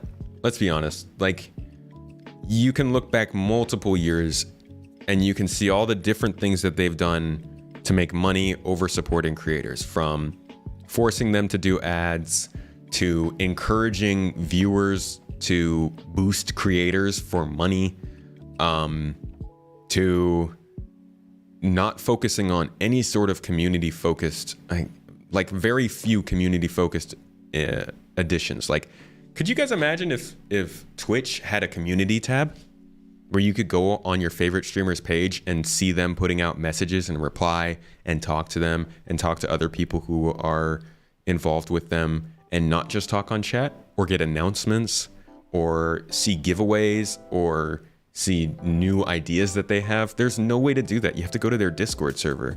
Like, that's such a big downside to Twitch. You think Nyx is going to drop with Pyro or really soon after? I admire your optimism. I do. That would be very cool. Twitch could use a community tab way more than YouTube. Right. Yeah, YouTube really didn't need it compared to Twitch. Now it does. You know, now YouTube communities are definitely a thing. Being able to do different things on the community tab is like one of my favorite parts of YouTube. But yeah, Twitch needed that. And for some reason they haven't done that. You know what the dumbest thing Twitch has done in their entire history is not creating a clip library. Because if they did that, they probably wouldn't be losing people to Twitch either. Or not Twitch, TikTok. All these other platforms, whether it's Instagram or TikTok or YouTube, you can stream on them and you can also save other content to watch on them. Now, Twitch lets you save stuff on there, but come on. They don't feature it. They don't do anything with it to make you want to watch it, and they don't monetize it. Twitch could have said, hey, we're gonna take all the clips that people make, we're gonna make a clips library, we're gonna make it look exactly like YouTube. It's gonna be a secondary tab on the landing page that you can access, and we're just gonna feed you things you might like. New streamers, you can watch their clips. If you like them, you subscribe to them and catch their stream. On top of that, they can then be like, okay, we're gonna run ads on these clips. Boom, monetization. You don't have to do ads on streams. You don't have to wreck your Twitch streamers with a 50-50 cut. It's like very, very no-brain move. I can't, for the love of God, I have no idea why they haven't done that. I mean, I'm pretty sure Harris Heller and his group mocked up a whole version of that. But Twitch is just like, nah. We're just gonna let you guys do gambling and like sex and stuff. Oh my God, am I gonna get demonetized for saying that? I didn't mean it, YouTube. That's YouTube's thing. They just demonetize the crap out of stuff. Yeah, like an active Discord for your streamer, or even just a little forum post comment section. How about radio stations in SC with streaming content? That'd be cool. When do you think, this is another question, when do you think we'll get other systems in the game? Time frame and even version number would be good. Other systems within a year. I think we'll see the next system in the game within a year. The one that we're watching on this video right now, we will probably see by the end of next year. YouTube goes extra because that's how you take over the market from the top dog. You can't lag behind like Epic with Steam. You do same and more. YouTube has done a good job of making sure nobody else can beat them at their own game. TikTok seems like they're kind of getting there though. Like TikTok's been making some good moves to be kind of like the next coming of YouTube. I'm keeping a close eye on that.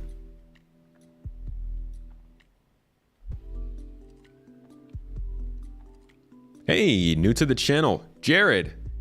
Thanks for hopping in. Good to see you.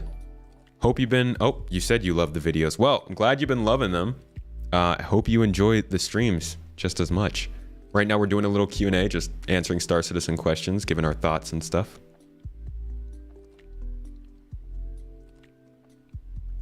Also, Simon, I see over here, just became a YouTube channel member. Thank you, Simon. First one of the day.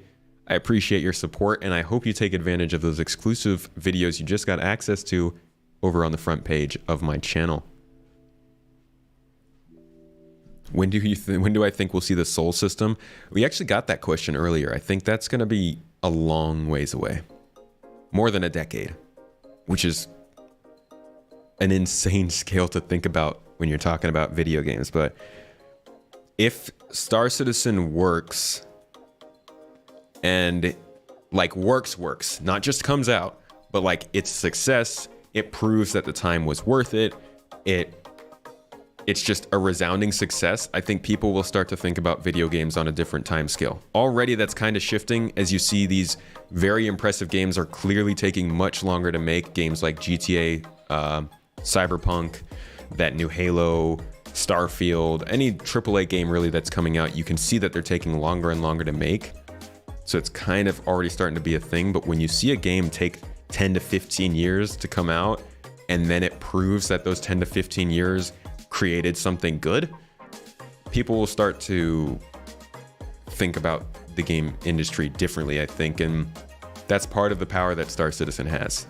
This game is doing its own thing as a game, but it's also very interesting to watch because it could be defining a new way of people making games. Maybe not the exact way, right? Making all this money and stuff, maybe not so much, but definitely in terms of the length and stuff like that. You're 47, will this finish before you die? I can't tell you when you're gonna die, my friend. I do hope it's not for a while. I hope you die of old age, in which case, maybe. 40 years from now? 50 years from now? I don't know. You're pushing it. We might get a couple more star systems by then. Do you think Soul and or Terra will become... Wait, hold on. I'm answering questions from chat. I should be answering these ones. Next question. What's a feature you'd love to see added to Star Citizen that has never been mentioned or alluded to by CIG? Oh my god. What feature has not been alluded to by CIG?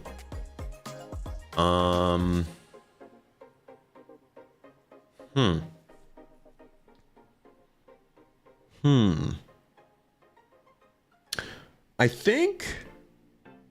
God, has that been alluded to? So one of the cool parts I heard about Ashes of Creation was that you can like create a city and then people can use that city for their own services and living. And you elect like mayors and people with different jobs in the city. I'd love to see that when it comes to base building.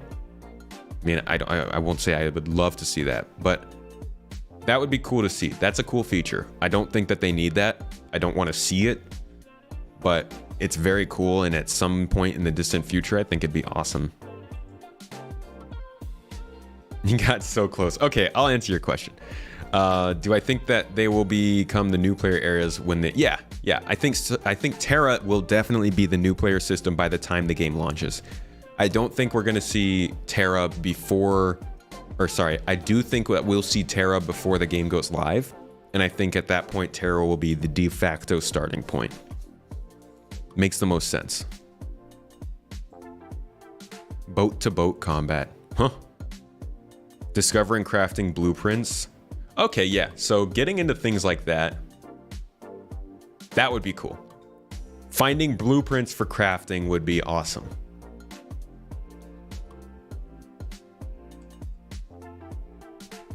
Yeah, like Star Wars Galaxies did it. I feel like Star Wars Galaxies is a pretty good spiritual predecessor to this game. All right, you backed originally in... Excuse me. You backed originally in 2013 with the Avenger Titan and Squadron 42. Then you upgraded 9 years later to the Vanguard Sentinel. Is there a way to go back to your original pledge and claim the credit to your account, or are you stuck with the Vanguard Sentinel? You can melt the Vanguard Sentinel and then use those credits to buy the Titan, unless that's your original game package. Don't melt your game package. But it looks like you did upgrade to the Vanguard, so you might be stuck with it. Somebody correct me if I'm wrong. You think that Star Citizen is starting to look dated? You know that the engine team are looking into Unreal 5? They're definitely not looking into Unreal 5. In fact, Sylvan was just in the chat. I don't know if he's still here, but he's definitely mentioned that they don't want to do those things. They have their own sort of ideas for lighting and geometry and stuff like that. In terms of looking dated, I don't think that that's going to be too big an issue. I think the game will... Oh, we got raided by Croncy. Yo, my dude. All the people, so most of you know that I do Citizen Central at the end of every month. I've got one coming up this Friday. So the next episode of Citizen Central will happen right here on the Twitch channel. Croncy's going to be there, and so will Noobifier. We've got all these people coming in, getting in here and warming the waters for that show. Thanks for dropping in, dude. Thank you for the raid. Let me give you that shout out real quick. Oh my God, what happened to my G key? My G key is gone. Somebody save me. Here it is. Found it. Put that back there. Yeah, they're not going to touch Unreal Engine 5. That would be crazy. The engine team, the rendering team has been doing a lot of their own work to make this game render correctly. I don't know. I think it looks fantastic. And I think that as time goes on, we're going to see things like maybe DLSS, FSR, global illumination, ray tracing, anti-alias, whatever, like all that kind of stuff is still not in the game. So while it might start looking dated, I think that overall they'll be able to continue to add on different technologies that are becoming more and more available to them. Which is why they have a rendering team and an engine team in-house, so that they don't have to depend on Unreal Engine to move forward on its own. But yeah, I think it's good to remember that graphics are a super important part of this game, and they definitely are a draw. But I think as long as they look above average, I don't think they have a problem. It doesn't have to be the best looking game. Most MMOs aren't that great looking in my opinion. As long as this thing is keeping a pretty detailed approach to the different parts of the game and they handle their lighting well, I don't think they're going to have too much trouble with graphics. Yeah, that's a good point. Moving target with graphics, like looking at this and then going back to, let's say, CitizenCon 2945, right? Like 6 years prior, you can kind of see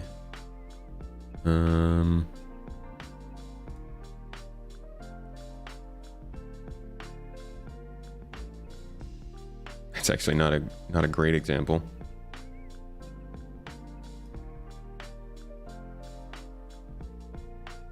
Oh, this is 2946. Get out of here. Where's 2945? I mean, we could just look at 2945. This is 2015 gameplay. Thank you, whoever made this video. You're appreciated. And you can see, like, the graphics have gotten better since then. Oh, this is just not great quality either. They'll always be improving this stuff, I think, especially after the rendering engine is finally done and they're able to start focusing more on the extras. Oh, I shouldn't have closed that tab. Whoops. 29.51.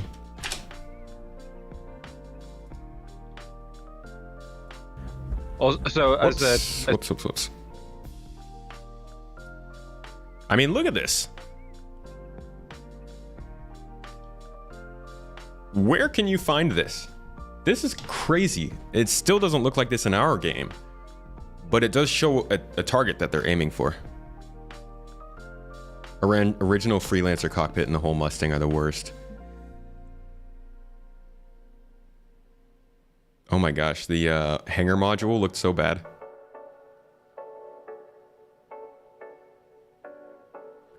Only answered that a powerful PC definitely breaks and averages way over 60 FPS for SC. I average like 25 frames in this game. Do graphics need to be better than that? I think most of the improvements we're going to see in graphics over the next 10 years are going to be in lighting. And like, they can definitely change the lighting in the game as we go. Polygon counts, I don't think are going to be that big of a deal. Planet tech stuff is something that they can also, and have shown that they can definitely upgrade as we're going. Ships are already super detailed. It really feels like lighting is going to be the biggest thing.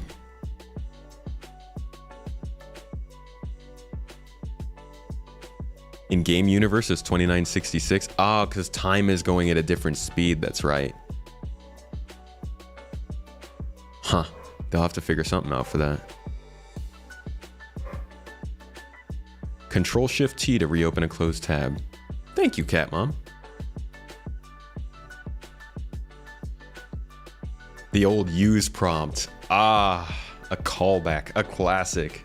It's like one of those things. Were you around for the use button? That was like such a big joke back in the day. Okay, what will the funding model be when SC goes live? Subscription and battle pass, cash shops. Hasn't SC stated they will not sell ships once the game is released? I think they did, but I also don't think they're going to stick to that. I think they'll still sell cheaper ships. I hope they'll still... Well, I hope if they sell ships, they will be the cheaper ships. Like all of your starters, your starter ship, your starter miner, your starter cargo transport, things under like $100. But we don't really know what the model is going to be. I was saying that I hope it is flair, cosmetics, things to customize your hangar, your ship, your home, your hab, everything. That could be huge, but who knows? Smokey! Excited to watch live. Never wake up this early. Love your videos. Thank you. I hope you like the stream too. And thanks for waking up a little early. Yeah, there won't be a game subscription. I think subscription would be painful for the game. You love Star Citizen and want it to keep getting better, but it has some real contenders and they need to nip server meshing in the butt ASAP. What contenders do you see for this game? I've been like curious if any other games were going to try something like this.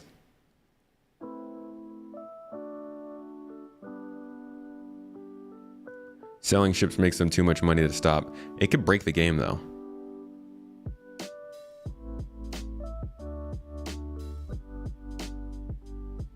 There should be a no ship game package. You'd have so many people jumping into the game and being pissed that they can't fly a ship just because they didn't notice that they weren't buying a ship.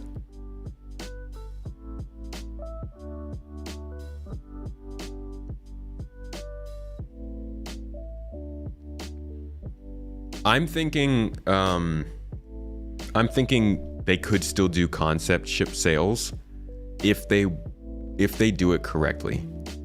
As long as people who get the ship in concept don't get it before the rest of people, I think that's reasonable. Just reasonable. And I'm open to shifting that opinion, but I do think that at the end of the day, they might have to do that to keep money coming in. Or if they sell enough Squadron, maybe not. They do sell currency, and that will be a way that they make money, yeah. Next question. I haven't played SC since the hangar module days. How do I get into the game? Seems like a huge learning curve and a little intimidating. There is a very big learning curve. If you have no clue what's going on in this game, my number one advice to you would be join our org. No, I mean, you can join our org. We have very helpful people, but my number one advice to you would be load into the game with no expectations, jump into global chat, and see if anybody needs crew. Don't buy anything. Don't get anything valuable on you, because you might run into a griefer who baits you into joining their ship and then kills you, which won't really set you back that much. But if you jump in and you get into somebody else's crew, A, you'll start making money. B, you'll get some experience. C, you'll get somebody who can probably answer all your questions better than a tutorial on YouTube would. And D, you get to go and experience Star Citizen without ever risking your own money or ship. So I would say go try to find some crew, or a ship to crew on. And I do say join our org because it's easier to get in there, ask on the Discord, and get a response. And we also already vet all of those members for you, so you'll know that you're not going to get griefed by somebody from our org. But really, any org that is friendly and inviting is good enough. Find the one that matches you. You can do so either by just watching YouTube videos and seeing if those creators have an org. You can go and search on Discord for different SC orgs. You can go to the Star Citizen, I think it's Star Citizen Guilds subreddit, something like that. Or you could go to the Star Citizen official subreddit Discord. They have a lot of people playing there too.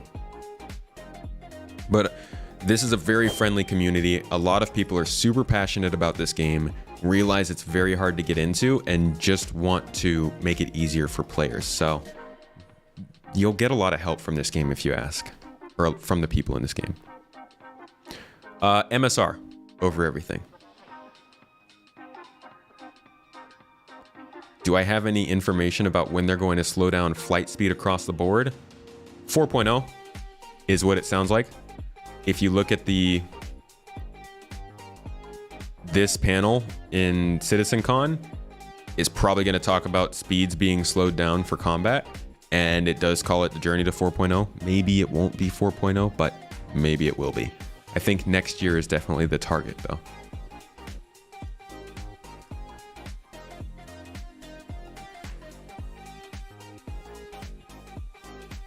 They do move back and forth, but currently it seems that there's something big coming from both Star Atlas and Star Citizen. Some epic AI tech being used by Star Citizen and Unreal 5, and now server tech for Star Atlas. I don't think Star Atlas is... I mean, they're looking to do something which sounds similar to Star Citizen, but that seems very, very far away still. I think if you don't have a game that's playable at this point, you're pretty far behind Star Citizen, because you're gonna have to put together all of the stuff to make it happen. I mean, Star Atlas is using Unreal Engine 5, right? I don't think Unreal Engine 5 by default allows for full procedural planets to be made. And that's a really big part of the experience. They're gonna have to figure out how to do that if they want to challenge Star Citizen. It's also crypto based, so they've got a market that's going to define how that game performs completely outside of the game's quality itself. Imagine if Star Atlas was an amazingly well-made game, but then the cryptocurrency it's based on performed very poorly.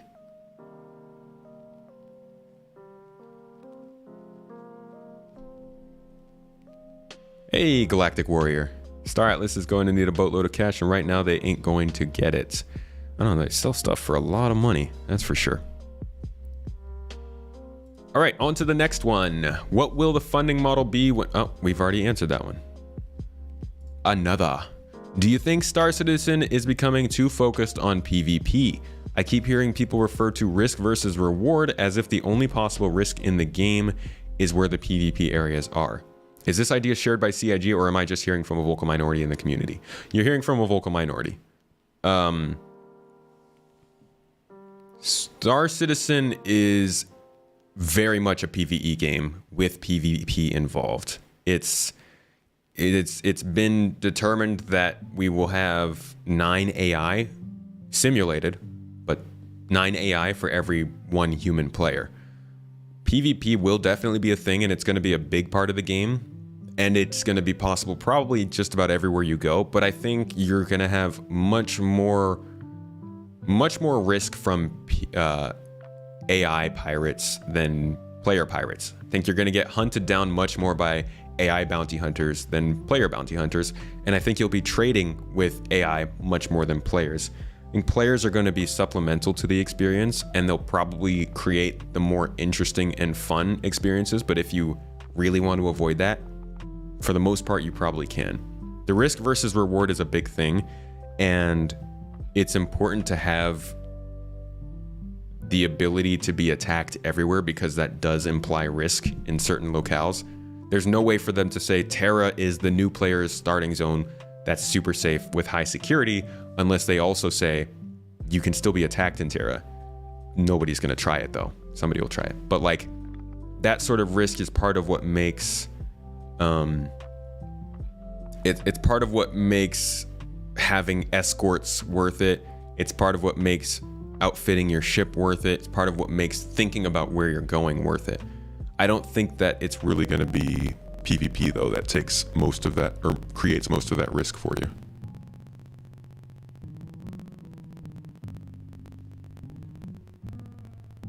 Biggest time sinks have very low payout. Payouts are terrible right now.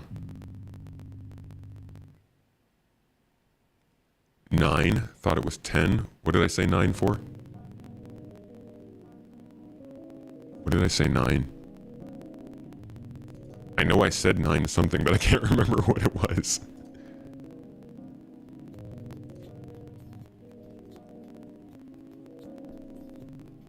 Right now you can just leave if you don't want to fight and know how to fly competently. Yeah, the game's going to be it's going to like really focus on making sure you think about what you're doing before you do it.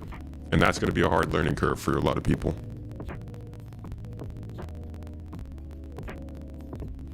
There's plugins for it for Unity, procedural planets. But a lot of the times it seems like when they make planets, they're not actually planets. They are... Mike is dying? I sound like a demon.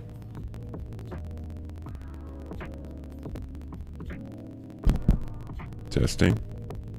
That's weird. Is that a GoXLR thing?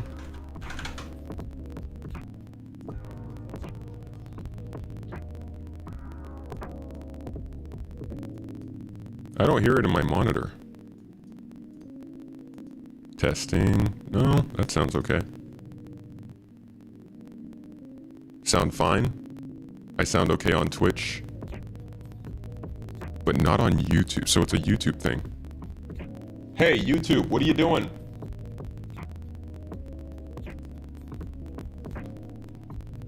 That's weird.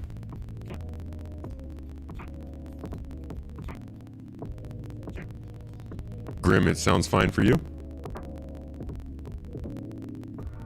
Entire stream audio is slowed down. Okay. So it's definitely, yeah, it's a bitrate thing. Good to know. Let's see.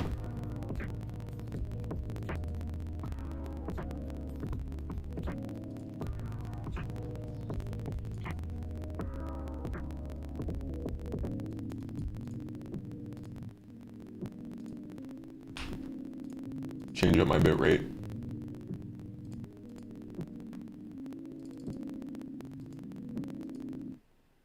Is that any better?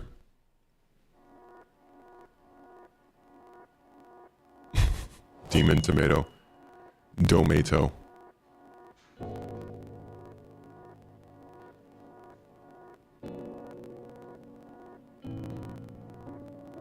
That's interesting. Good to know. I'm trying out a new streaming system today, guys, so I can start to speak a lot more high-pitched so it doesn't make my voice very deep.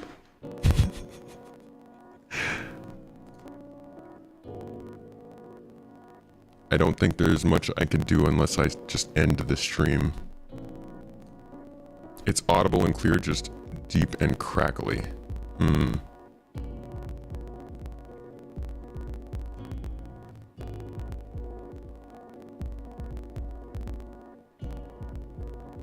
That is unfortunate.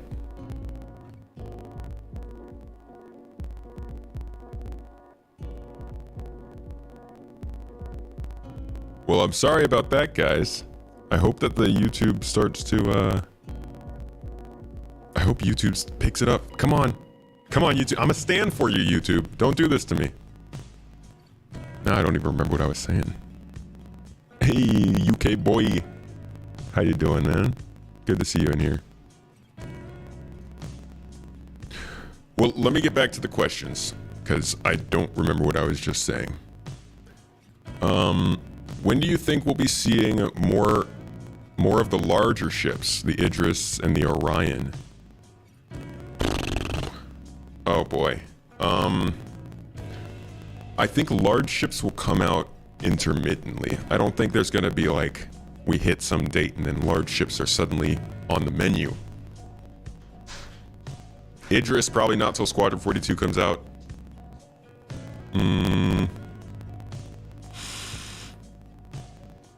Something like the Polaris or the Orion. I think it's going to depend a lot on the gameplay. But I don't think the Orion's going to be around for a while either.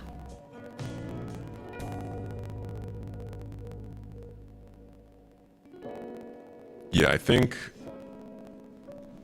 big ships are a weird topic, because it's hard to know what holds them back and what doesn't. I think there's different reasons for different ships. So let's see if we can find the vehicle. That's the concept art team. We want the vehicle content. So something like a Hull C is definitely coming soon. That's a pretty big ship. But yeah, I don't see any of the others on here. I don't know. That's a hard one to answer.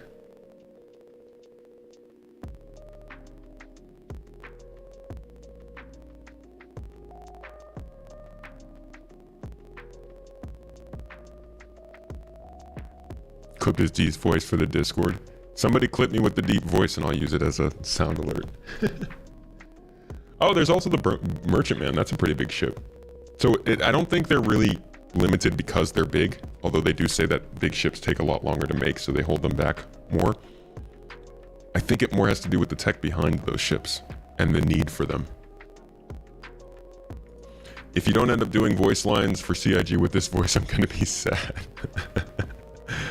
I can't wait to hear what this actually sounds like. Try toggling Your chat, by the way. And thanks for the tech support. Let's see what happens. YouTube, you're going to be gone for like 1 second.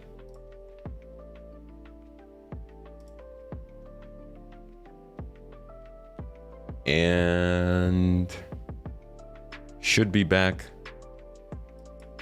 Should be back. Yeah, we're back. Okay. Did it work? Does it sound better? Cool. Good call, Lord Skippy. See, that's why you gotta have a Skippy on call. Dude knows his tech.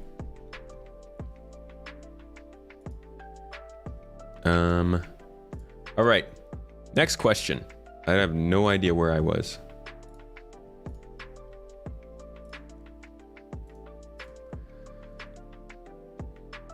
Next up, are you going to bring back the screenshot competitions? Oh, I would love to. I used to do screenshot competitions every month, and I loved doing them. That's how I started doing content with screenshots of this game, but they took a lot of time, a lot of effort, and they were not very popular. So it's something that I'd like to do in the future when like things aren't so hectic and we're not necessarily trying to just put out the most useful content, when I can start to branch out a little more with the content. I'd love to get back to that, but I don't know when that's going to happen. When Pyro comes in, what kind of gameplay you would enjoy? I'm waiting for base building. Well, I don't think base building will be here when Pyro does, when Pyro's in the game, but when Pyro comes, I will probably be pretty interested in being a ship engineer. I don't know. It depends on what kind of missions they're doing. I might do salvage, but 4.0 is still far enough away that I'm not sure what kind of gameplay is going to be available to me. Could be a hacker, for all we know. You like the demon sound better? Yeah, that is my good voice. It's my just woke up voice. Exploration's gonna be your jam? I bet it's gonna be pretty interesting to fly around Pyro and see things for a while. It sounds like narrative's getting more involved, so there will be more interesting things to find here and there when you go out into the Pyro system. Okay, next, what is your most anticipated capital ship and why? Probably the Endeavor, just because of the modularity, how many different things it can do in terms of science. It could basically be a home base out in space. Very cool. Super cool ship. Next up, do you think the Reclaimer needs a redesign, adding a docking collar or a medical room? I don't think it needs a medical room. I do think it has a docking collar, but maybe it... Yeah, it has docking collars in the back. They're not gold standard docking collars, so they probably have to edit them a little bit. But I don't think the ship needs a full redesign. They just need to make sure it gets the gold standard up to what we expect. What do you think about pirates using tools to intercept people? Is that already cheating? Depends on the tool. I don't think it's cheating. I think if you make a tool that depends on game information and it's CIG is not blocking it, then, you know, free use. But it does depend kind of on what it is. If it's tracking every player's location in the game, that sounds like something that CIG needs to fix. But if they're just using a tool that, say, tracks popular cargo hauling routes or tracks high income cargo ships and stuff like that, no, I think that's basically using data sharing information. Depends on how it's all shared, depends on how it is stored, and depends on how it is obtained. As long as it's obtained in the rules that CIG lays out, I think it's cool. But it's gonna suck if you jump into the game and somebody immediately knows your location or something like that. Next up, do you think the Javelin will be out before 2024? I don't. No. When do you think we will be able to actually go through a jump gate? Just throw out a date, promise not to hold you to it. You're killing me. You can't ask me to throw out a date. I think we'll be able to go out through a jump point next year. Earliest summer of next year. Maybe in like Ivacati. But I think that the patch that comes in on is going to take a long time in the PTU. So while we might get access or mid next year or late next year, the game, the live version might not be available until the end of the year. Next question, do we need more reason to trade between players before the Band of Merchantman drops, and or will the BMM bring in new player-to-player game loops? I do think that we should have player trading before it drops, but I don't think it will. Unfortunately, I don't think that we're going to be able to barter or trade items like that when it comes out. I think the Band of Merchantman's going to be a fancy, glorified cargo hauler for a little while. Would love to be proven wrong on that, though. What are you most excited for in terms of SC development? What's the biggest single thing you want to experience as in a game loop? Data running definitely is the most interesting thing to me. But exploration also seems pretty cool. I think data running and exploration kind of go hand in hand. You get the data and then you run it. It's like a ball. I don't know, a game. Literally catch the ball and then run with it. What am I most excited for though? I think base building has a ton of potential to transform the game if they do it right. Because we can all go to bases and meet up and trade goods and just hang out. But if you're taking these different facilities, refining facilities, mining stuff, if you're taking just all of these things that are available in the game and then saying, okay, now you can set up your own place where that happens and you can bring other players into and allow them to use those services, that's a big deal.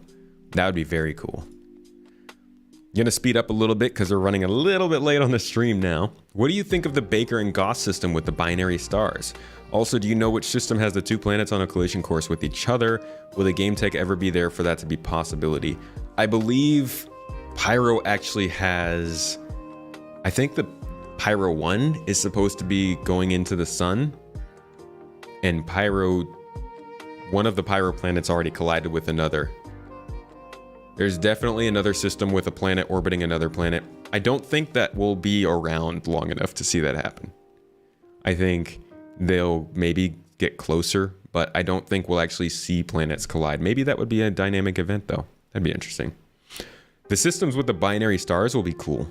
That's going to be a heck of a interesting system to see and also be in. I wonder if there's going to be any specific effects of the binary stars. It's going to be really cool to be on a planet and see 2 suns, though. Some Star Wars vibes. Are some of these systems maybe going to be involved in moments in Squadron 42? I believe so.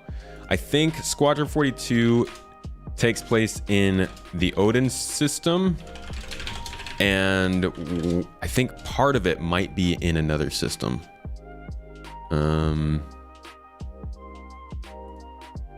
Let's see. I've got a here's a thread from 2017 where they mention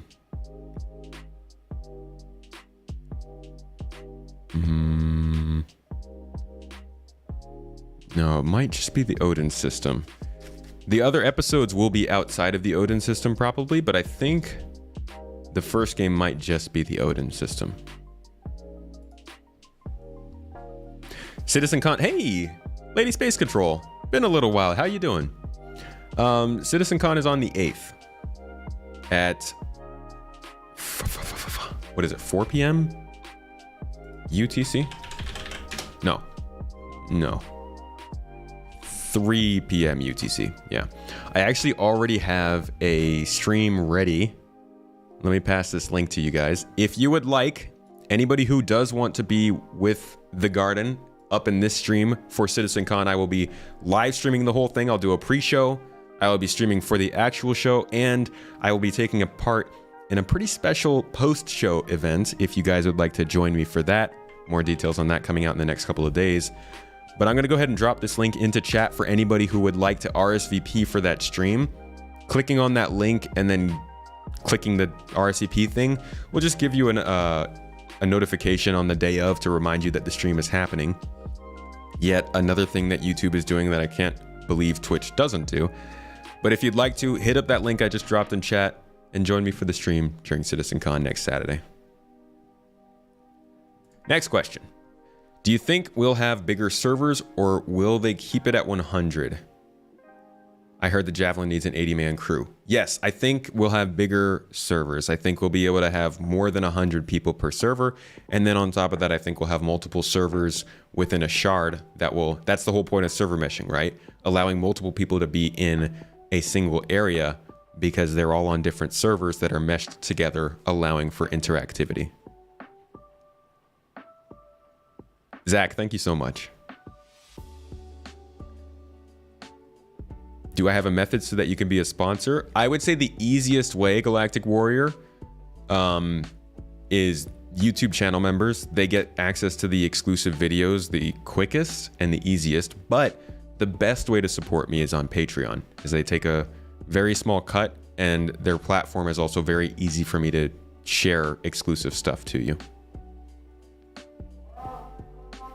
Wow, 2 calls during one stream.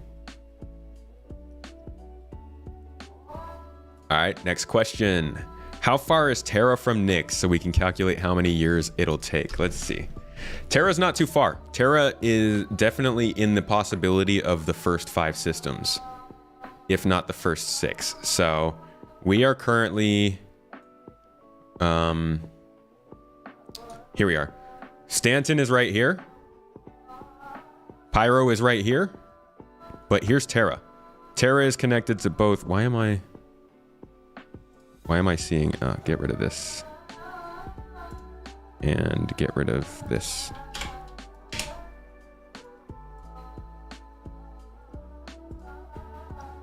Please get rid of these roots. Never really felt whelmed by Pyro, but just realized that since I want to live abroad, aboard my 600i, Pyro is going to be the best way to experience that. Stanton has too many places to park. Pyro is also huge. Should be able to get yourself a nice slice of space out there. Here we go. So we've got... I believe Stanton is over here. Yeah, there it is. So we've got Stanton here, which links up to Terra, Pyro, and Magnus. It's already 3 very major systems. Pyro, if you follow it from Stanton, is also linked to Terra. So Terra is definitely in the running for an early system. The interesting bit is if you look at the path that they're taking, here's Stanton, trace that over to Pyro, follow that over to Nyx, and then finally take it from Nyx up to, where are we?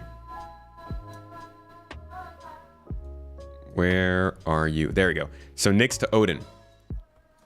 So for anybody who doesn't know, Odin is Squadron 42, so they've already worked plenty on that. Nyx has already gotten Levski most of the work on that going, and they've also shown us planets from Nyx already receiving work. So we know that that's well underway. Pyro is the next system, and we've already got Stanton. So that's a line of 4 systems we could have in the next 3 years. Stanton, Pyro, Nyx, Odin.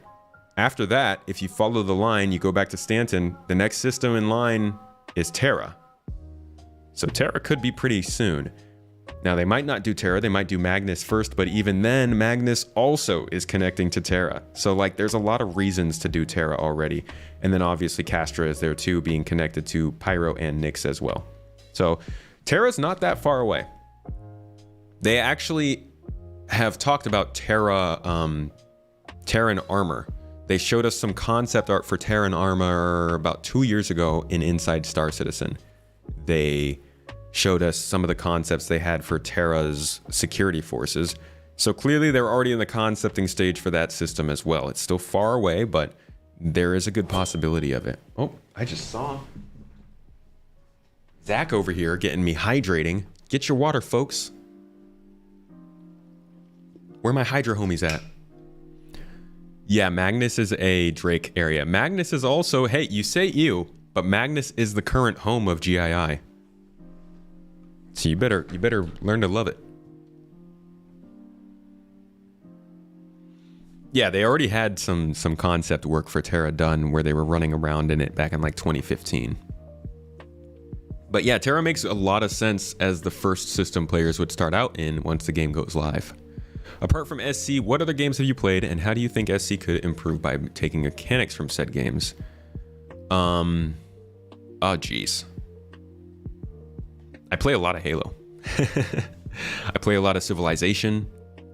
I play a lot of... Honestly, I don't play that many games these days because I don't really have time. But I'm very much into RPGs, and I think one thing that Star Citizen could take from RPGs and capitalize on is crafting.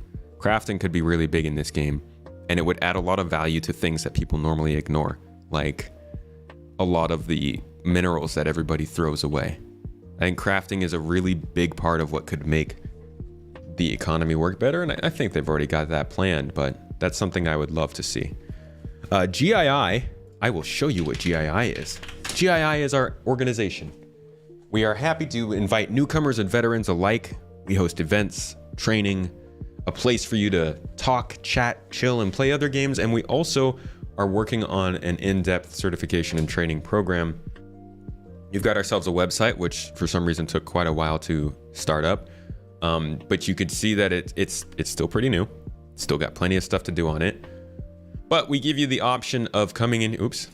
We give you the option of coming in here and setting up a profile, letting people know you're a rookie or that you're looking for new players.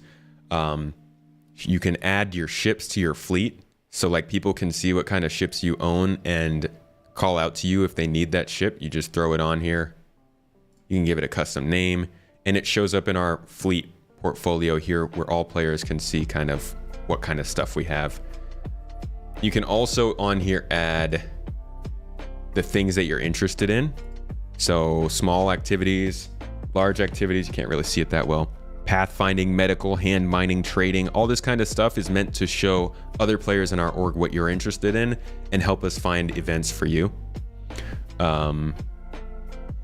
So yeah, this is our organization, GII, and it's based in Magnus. Very cool, very fun, very awesome. I've heard the best. On to the next question. Hey, Steve. How you doing? What surprise ship am I expecting from CitizenCon? Myself, I'm expecting a salvage vehicle. I think we'll get a cargo hauling vehicle, a small one. But we did just get the hull A, so maybe not. How do you join? By all means, follow this link I'm typing in chat, and it will guide you through the process. It's pretty, it's a very simple process.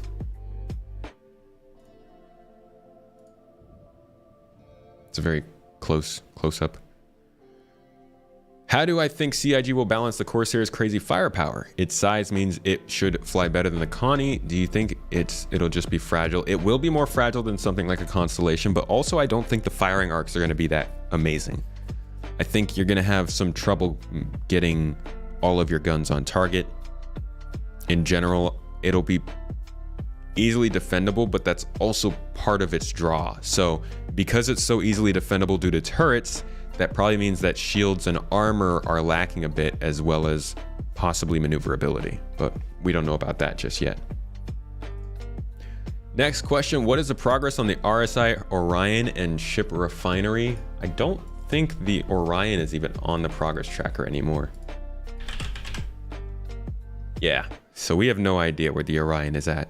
It's gonna be a little while before we see that ship.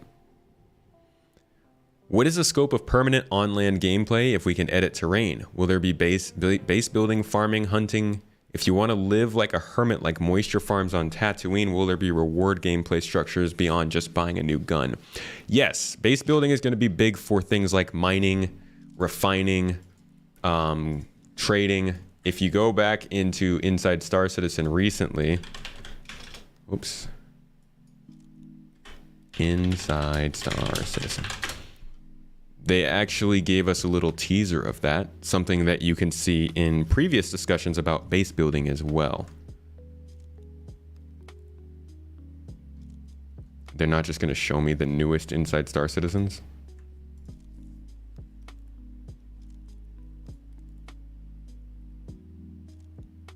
Not this one. It's going to be on this one. Yo, thank you for the sub. Real Fever. I appreciate using that Amazon Prime to support us. Here we go. So this is a mining base in early production, but it kind of goes to show that they are indeed talking about the ability to build up your base, create ways to make money, create reasons to attract more people and stuff like that. Hunting and collecting things from extraterrestrial aliens will also be a thing. I don't think we'll be able to edit terrain ourselves, though. Maybe when you're building a base, maybe they'll let you flatten it out, but I don't know about deeper than that. Do you think CIG is planning to add quantum bubble around ships so we could exit ships while in QT, fly around them for some repairs and such, or maybe even grabbing smaller ships with your QT bubble and move them with you without a need for them to even have QT? I believe they said the SRV can drag ships through quantum. I don't know if they're going to create some sort of a bubble of space around it. I would not think so, but it could happen. You don't see the link for GII on YouTube. It should be in, let me see.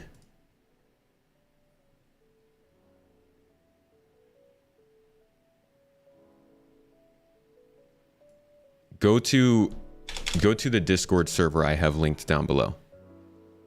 Oh, actually, yeah. Go to the Discord server I have linked down below that's called Gaming Discord Server or Gaming Community. And there will be a page called GII Welcome or something like that. I need to redo the links in that video description. Thank you for letting me know. But that should guide you there. Or just type in gii.app in your web browser. When do you think we will get the best in show skins for this year's events? November, probably. I think. Have you thought about working for CIG? I mentioned, answered this earlier. I think that if I worked for CIG, it'd take away my credibility as a journalist. I mean, I don't call myself a journalist, but like doing journalism, working for the company you're covering generally hurts your credibility. And I always want to cover this game. I always want to make content for this game and help other people with this game. And I'd prefer to do that independently and also be able to do other stuff too. What feature am I waiting on the most? Definitely improved aspects of exploration. That includes scanning, storing data, and deep space probing. Couldn't choose between those different features though. What are my thoughts on the RSI Orion? We know they took it off the pipeline, but I'm expecting Pyro when they will release it. I think that the Orion is a far way away. I don't think we'll be seeing it for a while, at least a couple years.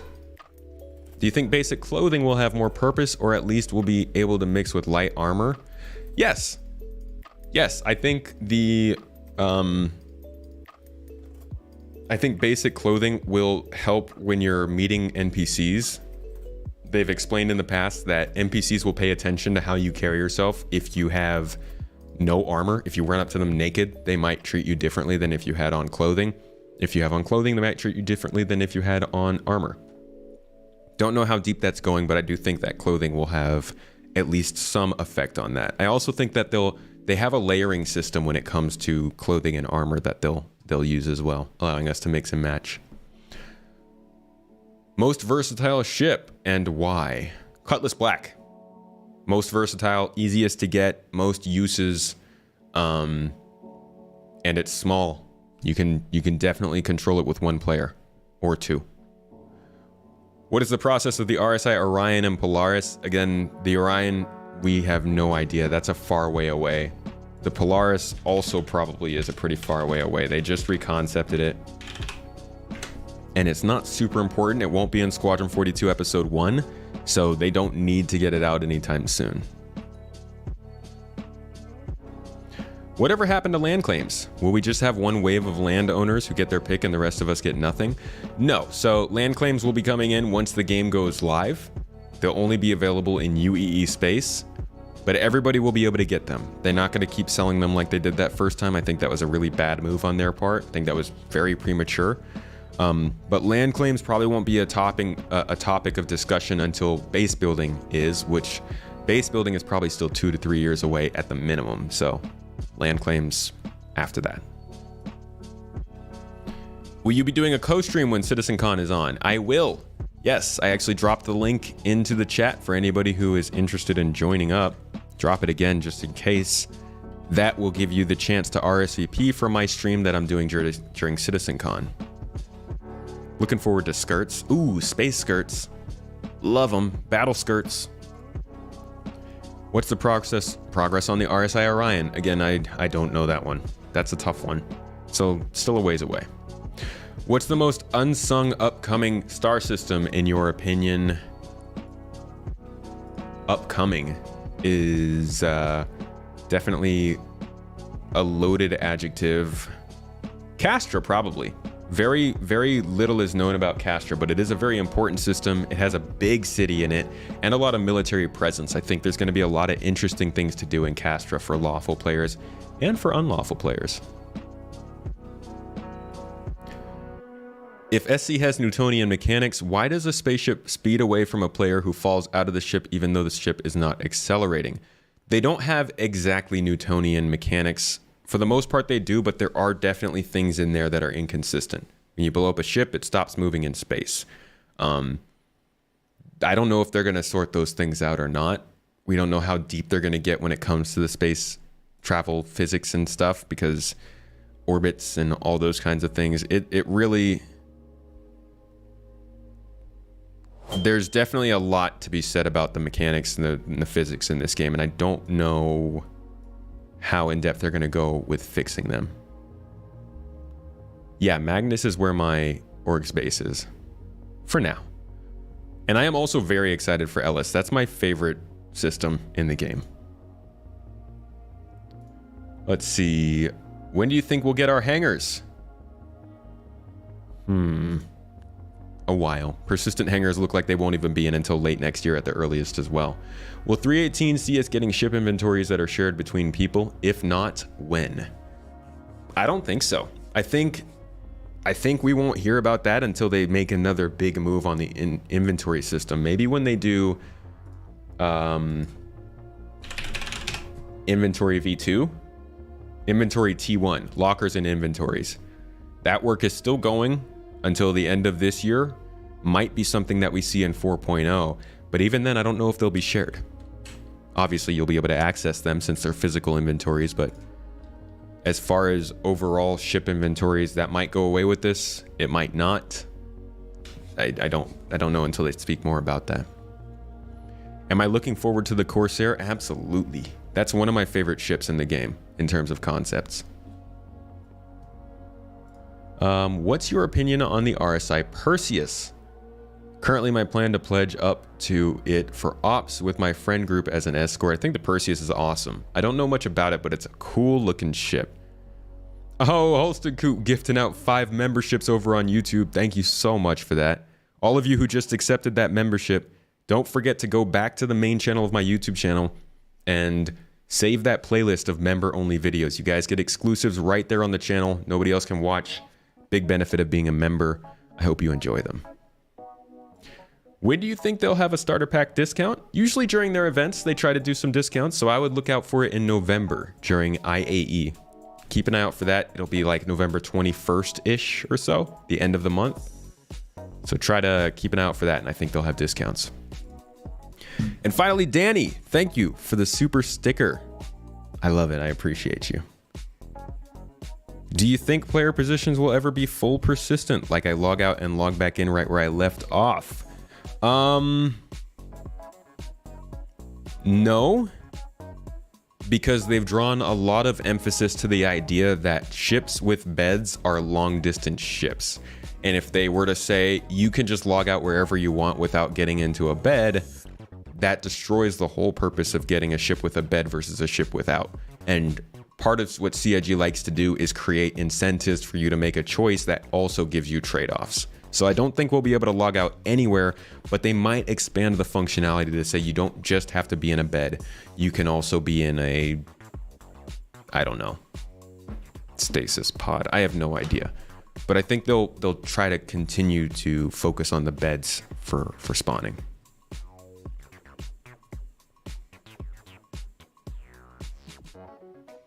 Heard a few years ago your character would find the nearest bed. They've talked about some stuff like that, yeah, where if you logged out, your character would fly to the next landing zone. So that might be a thing. You might be able to log out at a landing zone and then you would just spawn into a bed in that landing zone. And like he said, probably the same sort of thing. If you logged out somewhere random, your character would just simulate a trip back to the last bed they were in or the last landing zone they were at. Maybe that bed is on your ship though, so that could work. But they also will probably allow us to carry around a temporary bed, like something that folds out and acts as a bed.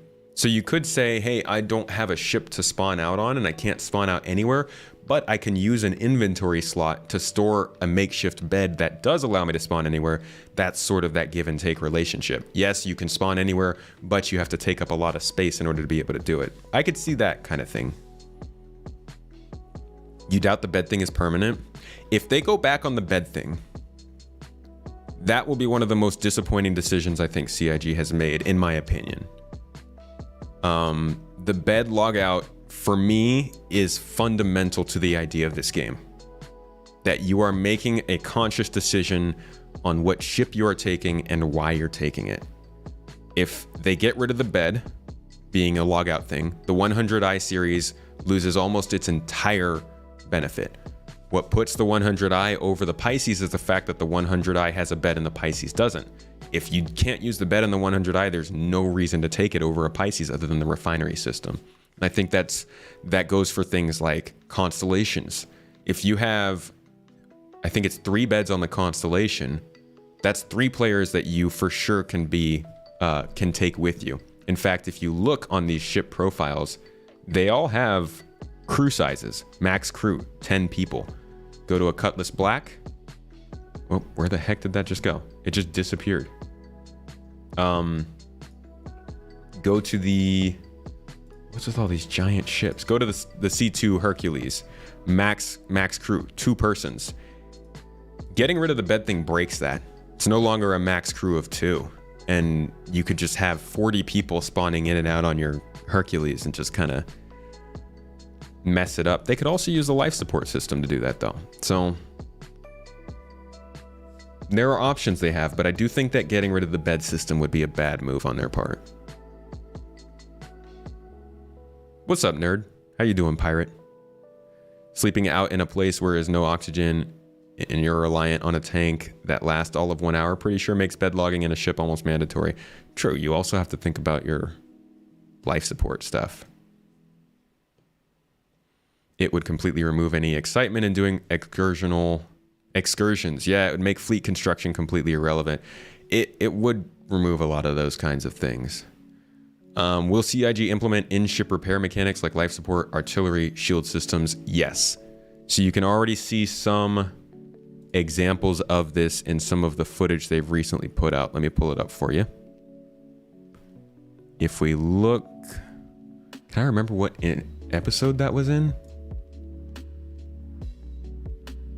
I don't think I'm going to be able to.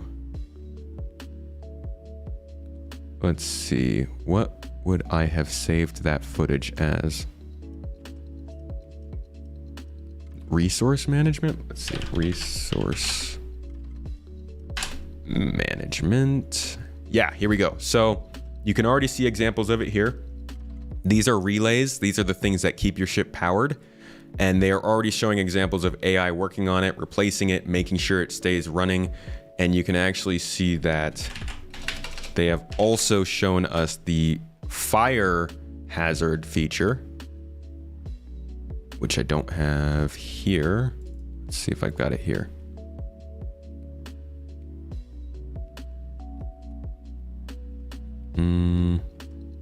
Could have sworn I had the fire feature footage saved. Fire, come on. Give it to me. There we go. No, that's in engine work. They've put a lot of work into this fire feature. Here we go. So this is an example of a fire breaking out on your ship. You can see different materials catch fire in different ways. They've also shown that the smoke will be drawn and moved between your life support systems. So you might have a fire breakout in a room and you would have to seal that room off so that the smoke doesn't go into other rooms and lessen the amount of oxygen your ship has. So there's a lot that you're going to have to take into account of your ship when you're in battle, when you're crashing, when you're in hazardous areas, and you will have to run around your ship and repair that stuff. They've also shown the layout for this. So those same relays I just showed you, remember those were on the Hammerhead. And if we look here, come on, here we go. If you look here, you can see that those same relays are modeled out all across the ship. And as those relays go off, and I got a better example here. As these relays go off, you can see that it will cut off power to different sections of the ship if you lose that functionality. Specifically, this is a very good example here. You can see that when they turn off this front relay, everything in the front of the ship loses power. So you will need an engineer that's running around the ship repairing that kind of stuff. And that is what they will be showing us here during this panel at CitizenCon next Saturday. So this is a big part of gameplay that's coming up, probably the most important thing that they'll be talking about during CitizenCon, and something that we will be talking about a lot during the stream next week. Good question though, because that's pretty important for multi-crew ships. And if you want to be there for that stream, I'll drop the link one more time. You can hit that link in chat and RSVP for that next Saturday. But guys, that is the end of the Q&A. It's a lot of Q's, plenty of A's. I enjoyed that. This was a good one, and makes me excited for more Q&As in the future.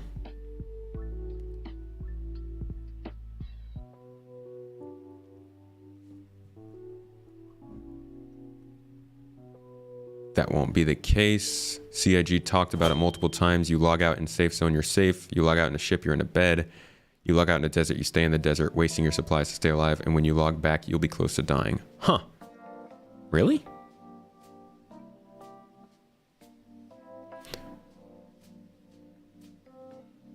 Yeah, so I think a temporary bed would be the best way to handle these stranded situations. But you're probably going to also want to have something that maintains your safety and your ability to live.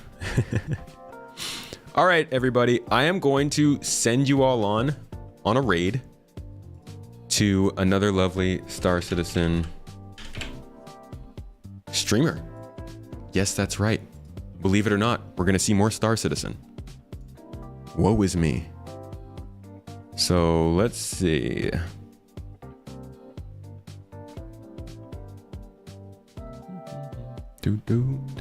Doesn't this song kind of sound like something from Persona 5? If anybody plays that. That's what I think of when I hear this. It gives me good memories. Ooh, I'll raid John Winters, because we've been talking a little bit recently. He does some great stuff, good content, great YouTube channel. Definitely go check him out. Oh, I mean, you're going to have to, right? Since I'm raiding. Okay. Why doesn't the name pop up? Did I spell that wrong?